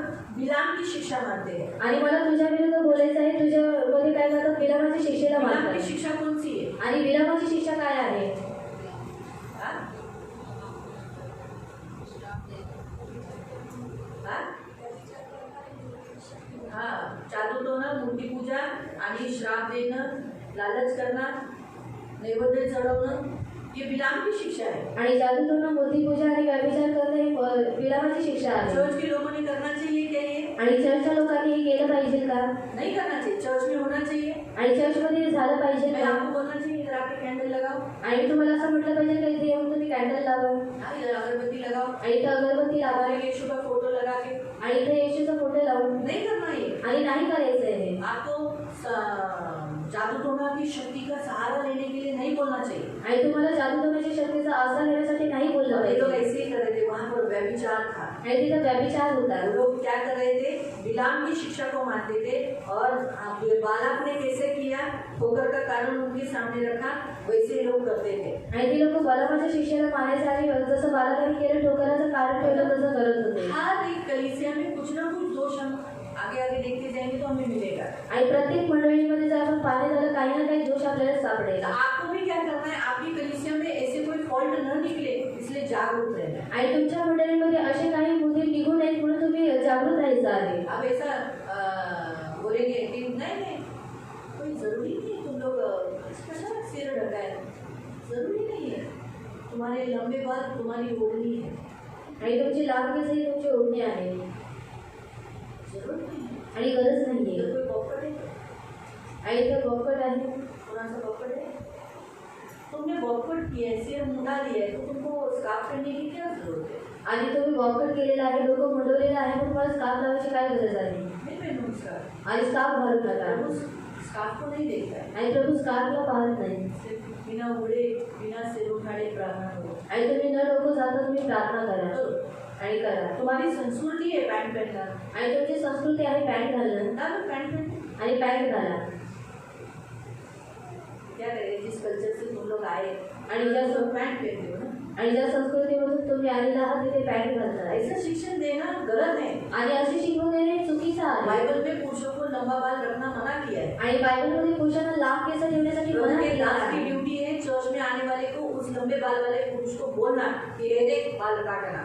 आणि प्रभूच्या दासाचं कर्तव्य आहे की ज्या पुरुषाची केस मोठी आहेत त्याला बोलायचं आहे तू केस काप, तू लंबा बाल नहीं रखना। आणि तू लांब केस ठेवू शोभा नको। नहीं कल आज तूने रखा है, कल दूसरे लोग भी तुझे देख के लंबा बाल बनाएंगे। आणि आज तू ठेवले आहे, दुसरे लोक तुला पाहून ते लोक सुद्धा लांब केस ठेवतील। ये बताने का ड्यूटी पास्टरों का है, शिक्षकों का है, तुम्हारा है। जो वचन लेते हैं, जो चर्च चलाते हैं, जो आधार स्तंभ बने हैं कलीसिया का, आपका ड्यूटी है कलीसिया में अगर आपको गलत दिखाई वो नहीं आता है, कोई बात नहीं आने दो।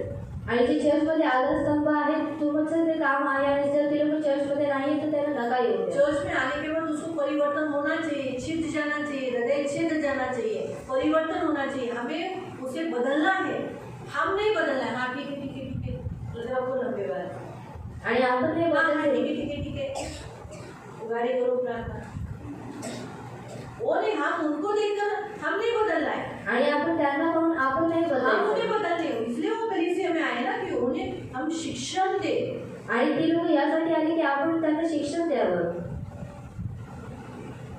बराबर है, याद रखो जो कुछ वचन में बोला है उसके अनुसार हम शिक्षण दें। आणि जे काही वचनामध्ये सांगण्यात आलेलं आहे आपण त्याच्यानुसार शिकवण द्यायची आहे, ये जरूरी है प्रिय। आणि हे गरजेचं आहे। इसलिए कलीसिया, स्थानीय कलीसिया अगर नहीं चाहते हो टूटे, आणि जर स्थानिक मंडळी एक तुटून याची तुमची जर इच्छा आहे, यीशु की इच्छा नहीं कि उसका नखून उखड़े, आणि येशूची इच्छा नाही की त्याचं जे नख आहे ते उघडावं, तो यीशु कभी भी उसकी कलीसिया को हाथ लगाने नहीं देगा। आणि येशू कधी त्याच्या मंडळीला हात लावण्यासाठी देणार अगर नाही। उसके नखून बेजान है, आणि जर त्याचे नख बेजान काला आहे, है, काळा आहे, मतलब क्रूर हो चुका है, गंदा काम कर रहा है, तो यीशु उसे उखाड़ेगा।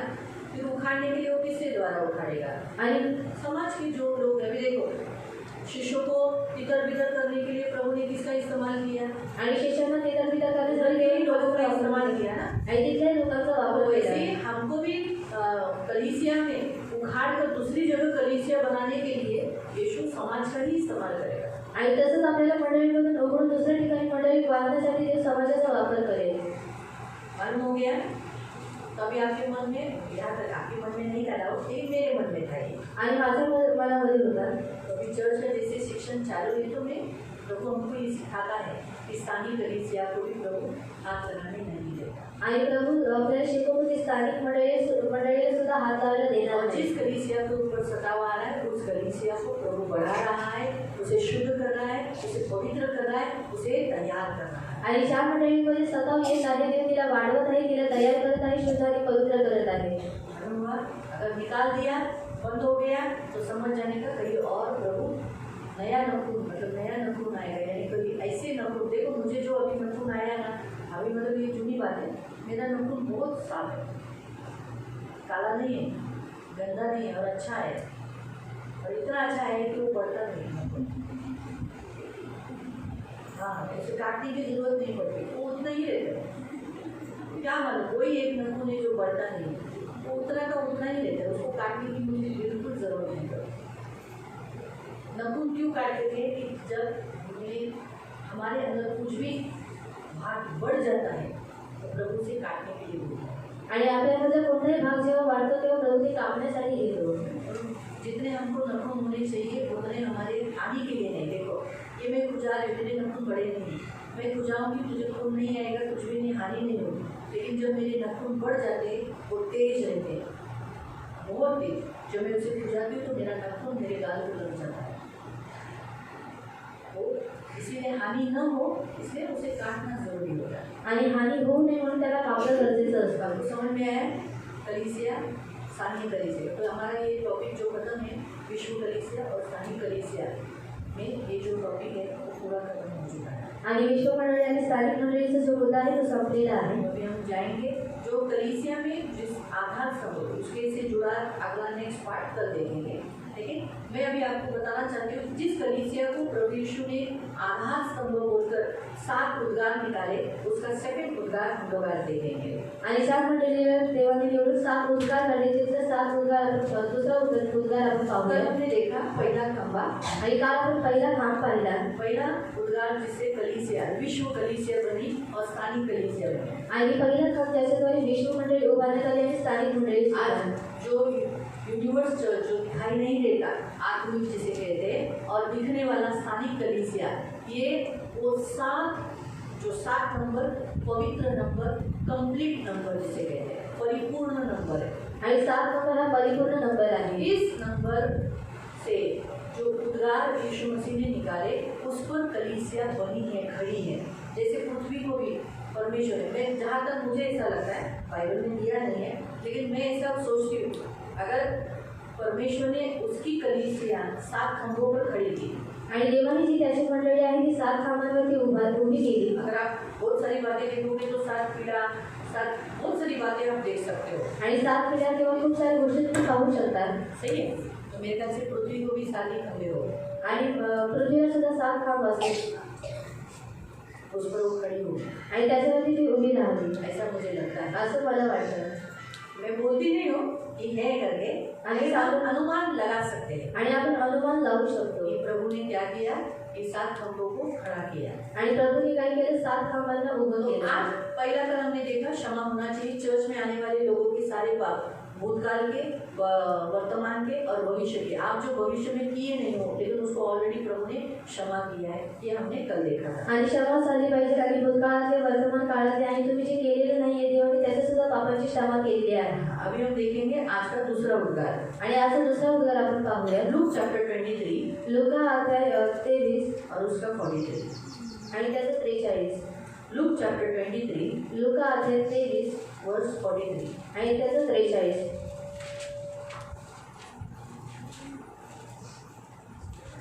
येशू त्याला म्हणाला, मी तुला खरंच सांगतो। यीशु ने उस डाकू को जो यीशु के साथ क्रूस पर चढ़ाया गया, लूक 23:43। लूका अध्याय 23 त्याचं 43।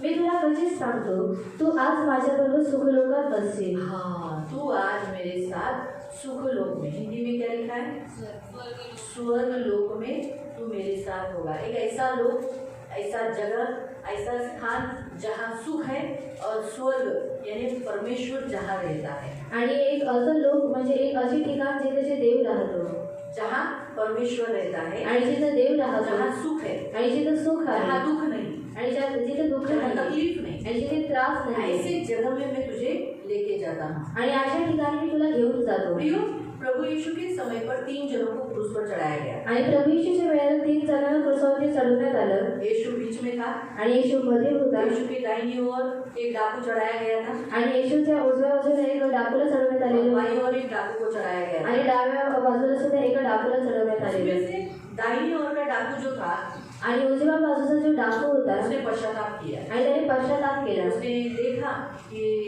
देखा गया तो उसको पश्चाताप करने के लिए परमेश्वर ने एक अवसर दिया, लास्ट मोमेंट था जो उसे मन फिराने के लिए समय दिया। आणि लास्टचा क्षण होता, देवाने त्याला मन फिरवण्यासाठी वेळ दिला। पहली बात तो उसने मन क्यों फिराया, आणि पहिली गोष्ट त्यांनी मन का फिरवलं। मतलब जितने लोग क्रूस पर चढ़ाए गए, आणि आतापर्यंत जेवढी लोक वधस्तंभावरती चढवण्यात आले, इतनी बड़ी भीड़ कभी नहीं उसने देखी। आणि एवढा मोठा लोकसमुदाय त्यांनी कधी पाहिला खास नव्हता। करके कैफा, बड़े बड़े जो याजक, शास्त्री, फरीसी, इन लोगों को कभी नहीं देखा। आणि कैफा, याजक आणि जे शास्त्री पुरुष आहेत त्यांना कधी पाहिलं नाही। यीशु को क्रूस पर चढ़ाने के लिए इतनी बड़ी भीड़, इतना बड़ा लोक समुदाय, आणि येशूला वधस्तंभावरती चढवण्यासाठी एवढा मोठा लोकसमुदाय याजक और सदुकी, हन्ना, कैफा, ये सभी लोग बहुतायत लोग थे। आणि सदुकी, हन्ना, कैफा हे सर्व लोक होते। और उसके बीच में मैंने दूसरा पॉइंट देखा कि जो बड़ी भीड़ थी उसमें से कुछ लोग यीशु के लिए रो रहे थे और दुख मना रहे थे। आणि दुसरा मुद्दा पाहिला की जे समुदाय होता त्यातले काही लोक येशूसाठी रडत होते, दुःख मनवत होते। जो क्रूस पर चढ़ाया जाता है ना उसका मजाक उड़ाया जाता है, आणि जे वधस्तंभावरती चढवण्यात येतं त्याची मस्करी उडवण्यात उसको येते खड्डों में उड़ाया जाता है, आणि त्याची थट्टा केली उसके जाते लिए रोया नहीं जाता है। आणि त्याच्यासाठी रडलं जात लेकिन नाही। प्रभु यीशु के लिए लोग रो रहे थे, आणि प्रभू येशूसाठी लोक रडत होते, औरतें रो रही आणि थी, स्त्रिया रडत आदमी होते, लोग रो रहे थे। पुरुष रडत होते। इसीलिए ये देखकर उसको और भी बदलाव हो गया। आणि म्हणून हे सर्व पाहून तो अजून चेंज झाला। तीसरा, उसने देखा कि यीशु के सिर के ऊपर पाटी लिखी गई थी, ये यहूदियों का राजा है। आणि तिसरं त्यांनी पाहिलं की येशूच्या डोक्यावरती एक पाटी लिहिण्यात आलेली आहे की हा यहूदाचा राजा कहीं ना आहे। कहीं फीलिंग्स हुआ, आणि त्याला कुठे ना कुठे जाणीव झाली। लोग भी आपस में बात कर रहे थे ये यहूदियों का राजा है, आणि लोक आपापसामध्ये बोलत होते की हा यहूदी लोकांचा राजा उसे आहे। ये महसूस हुआ ये राजा है। आणि त्याला ही जाणीव झाली की हा राजा आहे। चौथा, उसे इतना मारा था, इतना मारा था, आणि चौथं त्याला एवढं मारलेलं होतं। लेकिन उसमें भी वो देखो जब मारते हैं तो लोग गाली देते हैं, बड़बड़ाते हैं, चिड़चिड़ करते हैं, गुस्सा करते हैं, बहुत कुछ या बदला लेते हैं या मारते हैं उल्टा।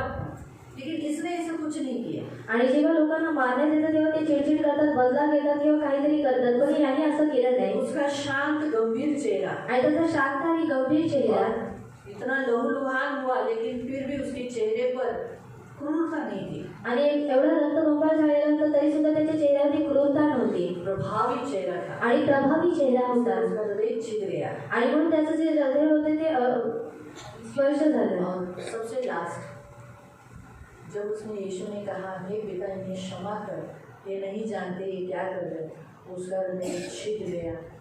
वो उसे मालूम पड़ गया कि ये मसीहा है। आणि जेव्हा येशू म्हणाला की हे पिता यांना क्षमा कर, हे लोक नाही जाणत ते काय करत आहेत, तेव्हा त्याच्या हृदयाला ते स्पर्श झालं आणि त्याला माहिती पडलं की हा राजा आहे। इसलिए प्रियो, यीशु मसीह ने जब उसने कहा कि हे प्रभु जब तू तेरे राज्य में आए तो मुझे स्मरण रखना, आणि म्हणून तो त्याला म्हणाला की जेव्हा तू तुझ्या राज्यामध्ये जाशील तेव्हा तू माझी आठवण ठेव। तो उसे मालूम पड़ गया यीशु मसीह ने इसने पश्चाताप किया है। आणि तेव्हा येशूला माहिती पडलं की याने पश्चाताप केलेला आहे। यीशु ने उसे कहा तू आज ही मेरे साथ सुखलोक में स्वर्ग में होगा। आणि म्हणून येशू त्याला म्हणाला की तू आजच माझ्यासोबत सुखलोकामध्ये इसलिए असशील। प्रियो, याद रखो कलीसिया में आने वाले जिस कलीसिया को प्रभु ने खड़ा किया उसका पहला भाग पहला है, उसे क्षमा मिलती है। चर्च में आने वालों को जो चर्च में आते हैं उनको क्षमा मिलती है, और दूसरा उन्हें स्वर्ग में जाने का अधिकार मिलता है। आणि ज्या मंडळीला देवाने उभं केलं तिथं आल्यावरती लोकांना पहिली क्षमा भेटते आणि दुसरं त्यांना स्वर्गामध्ये जाण्याचा अधिकार भेटतो। स्वर्ग जाने का रास्ता है कलीसिया, आणि स्वर्गात जाण्याचा रस्ता आहे मंडळी। इसीलिए कलीसिया में आने वाले हर एक व्यक्ति को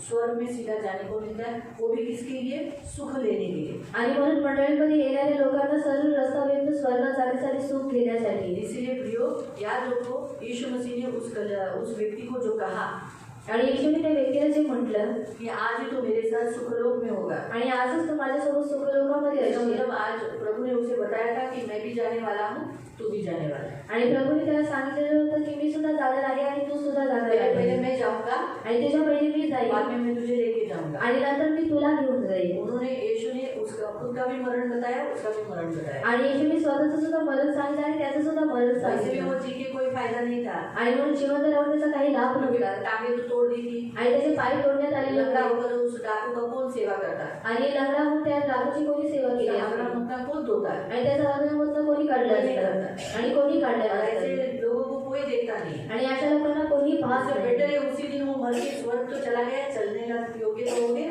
आणि त्याच्यापेक्षा उत्तम आहे की तो स्वर्गामध्ये गेला आणि चालण्याचे योग्यतेचं इसलिए झालं। प्रियो, याद रखो आज परमेश्वर का वचन हमें कहता है कि दूसरा जो प्रभु ने आधार स्तंभ जो कलीसिया को रखा, आज कलीसिया को वो आधार देता है कि डरो मत, तुम मेरे पास आए हो, मैं तुम्हें स्वर्ग में लेके जाऊंगा। आणि दुसरं जे देवाने आधारस्तंभ उभारला तो आधारस्तंभ काय करतो, आधार देतो मंडळीतील लोकांना की तुम्ही घाबरू नका, तुम्ही माझ्याकडे या। मैं तुम्हें धोखा नहीं दूंगा, आणि मी तुम्हाला धोका देणार मैं नाही, जाने नहीं दूंगा। आणि मी तुम्हाला नरकामध्ये जाऊ देणार कलीसिया नाही। में तुम आए हो, वो तुम्हें तुम्हें सुख की जगह पे लेके जाएगा, तुम्हारे दुखों का अंत करेगा, तुम्हें चिल्लाहट, रोना, दांत पीसना उस जगह में जाने नहीं देगा। आणि ज्या मंडळीमध्ये तुम्ही आलेला आहे ती मंडळी तुम्हाला सुखाच्या जागी घेऊन जाईल आणि ती त्याची रडणं आणि दात पिसणं नसणार आहे. जहाँ हमारा प्रभु यीशु है आणि जिथे आपला प्रभू येशू आहे वही स्वर्ग है। आणि तिथे स्वर्ग यीशु आहे. जहाँ गया आणि येशू जिथे गेला वो स्वर्ग जगह है। आणि ते स्वर्ग हे ठिकाण आहे. जहाँ यीशु लेकर गया आणि जिथे येशू घेऊन वो गेला स्वर्ग जगह है। आणि ते स्वर्ग ठिकाण आहे. सबसे पहला व्यक्ति प्रभु यीशु अपने साथ लेकर गया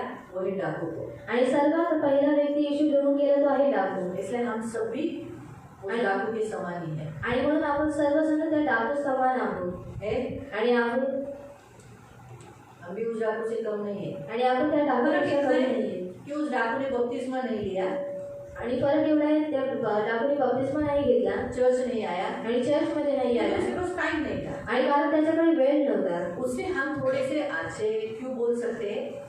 आणि आपण त्याच्याविषयी थोडे चांगले आहोत का बोलू शकतो? क्योंकि हम बपतिस्मा लिए, आणि आपण बपतिस्मा चर्च घेतला जाते हैं आणि मंडळीमध्ये और येतो में हम यीशु के लिए काम करते हैं, दुख उठाते हैं। आणि मेन आपण देवासाठी काम करतो आणि दुःख उचलतो हम यीशु के लिए कष्ट उठाते हैं आणि आपण येशूसाठी कष्ट और हम उचलतो उसकी गवाही भी देते हैं। आणि आपण त्याची साक्ष सुद्धा देतो. सच है। हमें बहुत सारी रुकावटें आती है लेकिन हम फिर भी यीशु के पास आते हैं। आणि आपल्याला खूप सारे अडथळे येतात तरी सुद्धा आपण येशूकडे येतो. इसलिए आपको और मुझे उस डाकू के पास जो गिफ्ट नहीं होगा वो मैं हमारे पास होगा।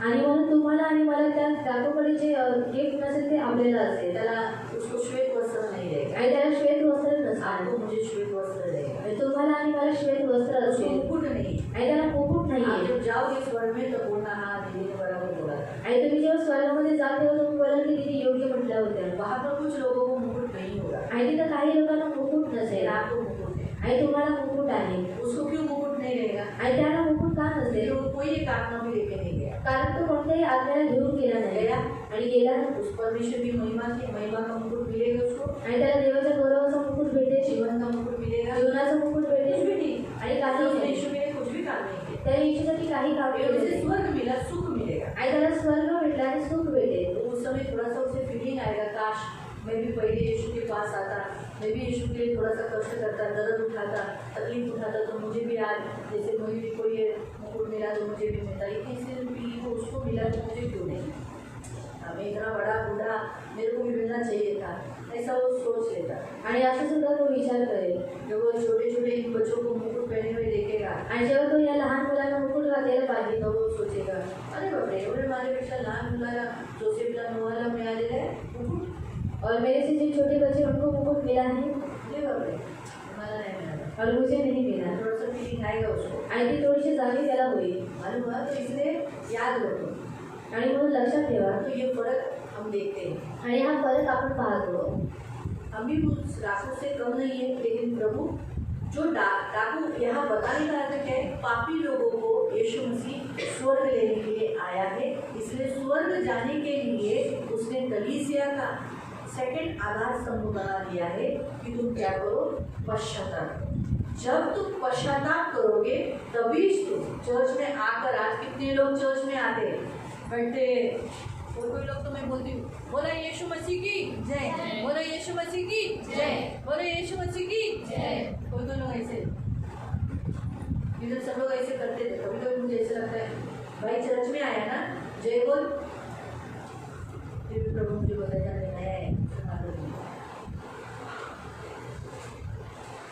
तो कोई लोग पश्चाताप नहीं करते। आणि काही लोक पश्चाताप प्रार्थना करत के नाही. समय पे बोलते प्रार्थना करो, कुछ लोग जिसे आगे बोलते देखो। आणि डोळे उघडे ठेवून नए जेवण लोगों का खातात. बात बता रहे हो, नए लोगों का तो चलो उनके ऊपर दया है, ग्रेस है, क्योंकि उनको मालूम नहीं। आणि नवीन लोकांमध्ये दया आहे कारण त्यांना माहिती नाहीये. लेकिन जुने लोग भी आणि जुनी लोक सुद्धा कहने का उद्देश्य प्रियो पश्चाताप करने पर हम जब बोलते कि आप जब चर्च में आए हैं तो सिर को झुकाकर बोलो प्रभु मैं पापी हूँ, मुझे माफ कर, मैंने बहुत पाप की। ये पश्चाताप करना जरूरी है। आणि चर्चमध्ये आल्यानंतर लोक खाली वाकून तुम्ही म्हणायचं आहे की प्रभू मी पापी आहे, मला क्षमा करा. पश्चाताप करणं गरजेचं आहे. जो आधार स्तंभ जो दूसरा बताया है ना, जो खंबा खड़ा किया है, वो पश्चाताप करोगे तो ही चर्च में आओगे, तो नहीं चर्च में आकर पश्चाताप करोगे तो ही आप कहाँ जाओगे? आणि चर्चमध्ये येऊन तुम्ही लोक जेव्हा पश्चाताप कराल तेव्हा तुम्ही स्वर्गामध्ये जाल. पश्चाताप बड़ा इम्पोर्टेंट है. आणि पश्चाताप हा फार गरजेचा आहे. पश्चाताप करने वाले चर्च में आने वाले लोग जो पश्चाताप करते हैं वही यीशु उनको स्वर्ग लोग लेके जाए. आणि चर्चमध्ये येणारी व्यक्ती जी पश्चाताप करते त्याच व्यक्तीला ते स्वर्गामध्ये उसने घेईल. कितने बड़े काम किए हो, वो डाकू के समान होने दो, आणि त्यांनी किती मोठे काम करून त्याने डाकू सारखं असू द्या, लेकिन पश्चाताप क्या करेगा, यीशु मसीह को विवश कर देगा, उसे स्वर्ग लेके जाने. आणि पश्चाताप काय करेल, येशू ख्रिस्ताला विवश करेल त्याला स्वर्गामध्ये घेण्यासाठी. कभी मत बोलना मैंने कोई पाप नहीं किया. आणि म्हणून कधी बोलू नका की मी कोणतेही पाप केलेलं नाही. बोला ना तूने पाप किया तो बोलना हाँ. आणि जर कोणी म्हटलं तू पाप केलं तर बोलायचं आहे हा. अगर कभी कभी हम देखो बीमार होने पर लोग हमें बोलते कुठेतरी चुकला असेल म्हणून तुला हा आजार आला, तू बुरा मत मान के लो, तुरंत बोला हाँ मैं कभी ना कभी शायद गलती हुआ होगा. आणि आजारी असल्यावरती लोक म्हणतात की तुम्ही काही गलती की होगी, पाप किया होगा इसलिए तो बीमार गया, तर बोलायचं आहे की हा. एक जन को मैंने ऐसा बोला था, आणि एका व्यक्तीला मी असं बोलले बोला मैं पापी करता बैठा हूँ, जब देखो तो मुझे यही बोलती रहती है पाप किया होगा कि हम इंसान है, शायद हमारी सोच में गलती में कहीं ना कहीं हुआ होगा. बोलने के लिए क्या जाता है कि हाँ मैंने किया करके, कन्फेशन करने के लिए क्या तकलीफ है, कन्फेशन कर तू छुटकारा पाएगा ना. आणि तू कबूल कर तुला सुटकारा प्राप्त होईल. वो भी भारी पड़ता है कभी कभी कोई लोगों को. आणि काही लोकांना ते सुद्धा भारी वाटतं. कोई लोग बोलते नहीं ये बीमारी परमेश्वर की महिमा के लिए है. आणि काही लोक म्हणतात हे जे आजारपण आहे ते देवाच्या गौरवासाठी आहे. बीमारी से मेरे परमेश्वर को मैं गवाही दे सकने वाला हूँ. आणि या आजारपणामुळे मी माझ्या देवाची साक्ष देईन. मैं बीमार था आणि मी आजारी होतो, प्रभु ने मुझे चंगा किया आणि प्रभूने मला आरोग्य दिलं, धन्यवाद देता. आणि मी धन्यवाद अगर देतो. मैं बीमार नहीं होता तो गवाही दे पाता. आणि जर मी आजारी नसतो पडलं तर मी काही साक्ष देऊ शकलो बीमार हुआ नसतो. इसलिए मैं गवाही दिया ना, आणि मी परमेश्वर की महिमा की ना. आणि मी आजारी पडलो म्हणून मी साक्ष दिली आणि देवाचा गौरव केला. बीमार क्यों गिरा, आणि आजारी का पडला, उन्होंने कुछ गलती नहीं की तो बीमार हुआ क्यों. आणि जर काही चूक केली नाही तर मग आजारी का पडला. बीमारी भी एक अशुद्ध आत्मा है ना. आणि आजारपण हे सुद्धा एक अशुद्ध आत्मा आहे. छुई. आणि मग त्याने स्पर्श का केला, कहीं ना कहीं गलती किया. आणि कुठे ना कुठे चूक केलेली आहे. इसलिए प्रियो कभी भी कुछ भी, मैं तो बोलती हूँ कुछ भी बोले ना, कोई कुछ भी बोले तुमने गलती किया, हाँ मैंने किया, प्रभु मुझे माफ करो, आप भी मुझे माफ करो. अगर आपके नजर में आप कुछ करता है तो करो. हम जितना पश्चाताप करेंगे हमें स्वर्ग हमारे लिए दरवाजा खुला रहेगा. आणि जेवढा आपण पश्चाताप करू तेवढं स्वर्गाचा दरवाजा आपल्यासाठी उघडा असेल. याद रखो, पश्चाताप नहीं करोगे तो दरवाजा बंद मिलेगा. आणि पश्चाताप नाही केला तर दरवाजा बंद राहील. पश्चाताप है जो दूसरा आपको स्वर्ग लेके जाता है चर्च के द्वारा. आणि पश्चाताप आहे जे तुम्हाला स्वर्गामध्ये घेऊन जातो चर्चद्वारे. Hallelujah, hallelujah, hallelujah, hallelujah. तभी हम यहाँ रुकेंगे, आणि आपण इथे थांबूया, ब्रेक लेंगे. म्हणजे आपण ब्रेक घेऊया. आधा घंटे का ही ब्रेक है. आणि अर्धा तासाचा ब्रेक आहे. तो अभी हम लोग 1:40 को बराबर मिलेंगे. आणि आपण 1:40ला भेटूया. प्रार्थना करें, आपण प्रार्थना करूया. हम आंखों को बंद करें. आज हम जल्दी खत्म करने वाले आउटर्स है ना, इसीलिए. पवित्र पवित्र करुणामय प्रेमी पिता प्रभु यीशु के नाम से प्रभु हम आपके सामने आए हुए तेरे सभी बंधुओं को आशीषित करना, करुणा दया रखना, धनवान समाज से दीर्घायु से दूर करना. प्रभु कलीसिया बहुत इंपॉर्टेंट है और जैसे तूने विश्व कलीसिया बनाई वैसे स्थानीय कलीसिया भी तूने बनाई है हमारे लिए. और ये कलीसिया कोई तोड़ नहीं सकता, न विश्व कलीसिया को न स्थानीय कलीसिया. जो स्थानीय कलीसिया है वो भी विश्व कलीसिया है. तूने ये कलीसिया भी तोड़ी नहीं जाएगी, कभी भी बंद नहीं होगा. ये पृथ्वी तेरी है, जगत और जगत में जो कुछ है वो सब आपका है. और इसीलिए सारे जगत में कलीसिया है और सारे जगत से कलीसिया कोई बंद नहीं कर सकता, कोई हटा नहीं सकता. प्रभु जब तक आपकी ओर से परमिशन ना हो, और अगर परमिशन हो भी गया तो वापस आप पुनर्स्थापित कलीसिया कर सकते हो या फिर नहीं बना सकते. आपने इतनी शक्ति और आपका सामर्थ्य. मैं धन्यवाद देती हूँ. आज इस पृथ्वी पर जितनी स्थानीय कलीसिया है वो सब आपने बनाई है. सिर्फ इंसानों का इस्तेमाल किया गया, लेकिन कलीसिया आपकी है. जो कलीसिया से लड़ता है वो आपसे लड़ता है और वो अपने पैरों पर पहले से ला कमाता है, दर्द उठाता है. दया रहे. हम सभी को यीशु का लहू लगा दे और हम सब पश्चातापी प्रभु स्वर्ग में जाने के लिए पश्चाताप करते हैं. हम कबूल करते हैं कि हमने आपको बहुत दुखाया है, हमें क्षमा कर. हमेशा हमें कन्फेशन करने के लिए मदद करना, पश्चाताप करने के लिए सहायता करना. कभी हमें ढीठ और टेढ़े हट्टी जिद्दी बनने नहीं देना। प्रभु अहंकारिक अभिमानी कभी होने मत देना। ये हमारी प्रार्थना यीशु का लहू लगा है, करुणा दया मांगे प्रभु यीशु के नाम से। आमीन।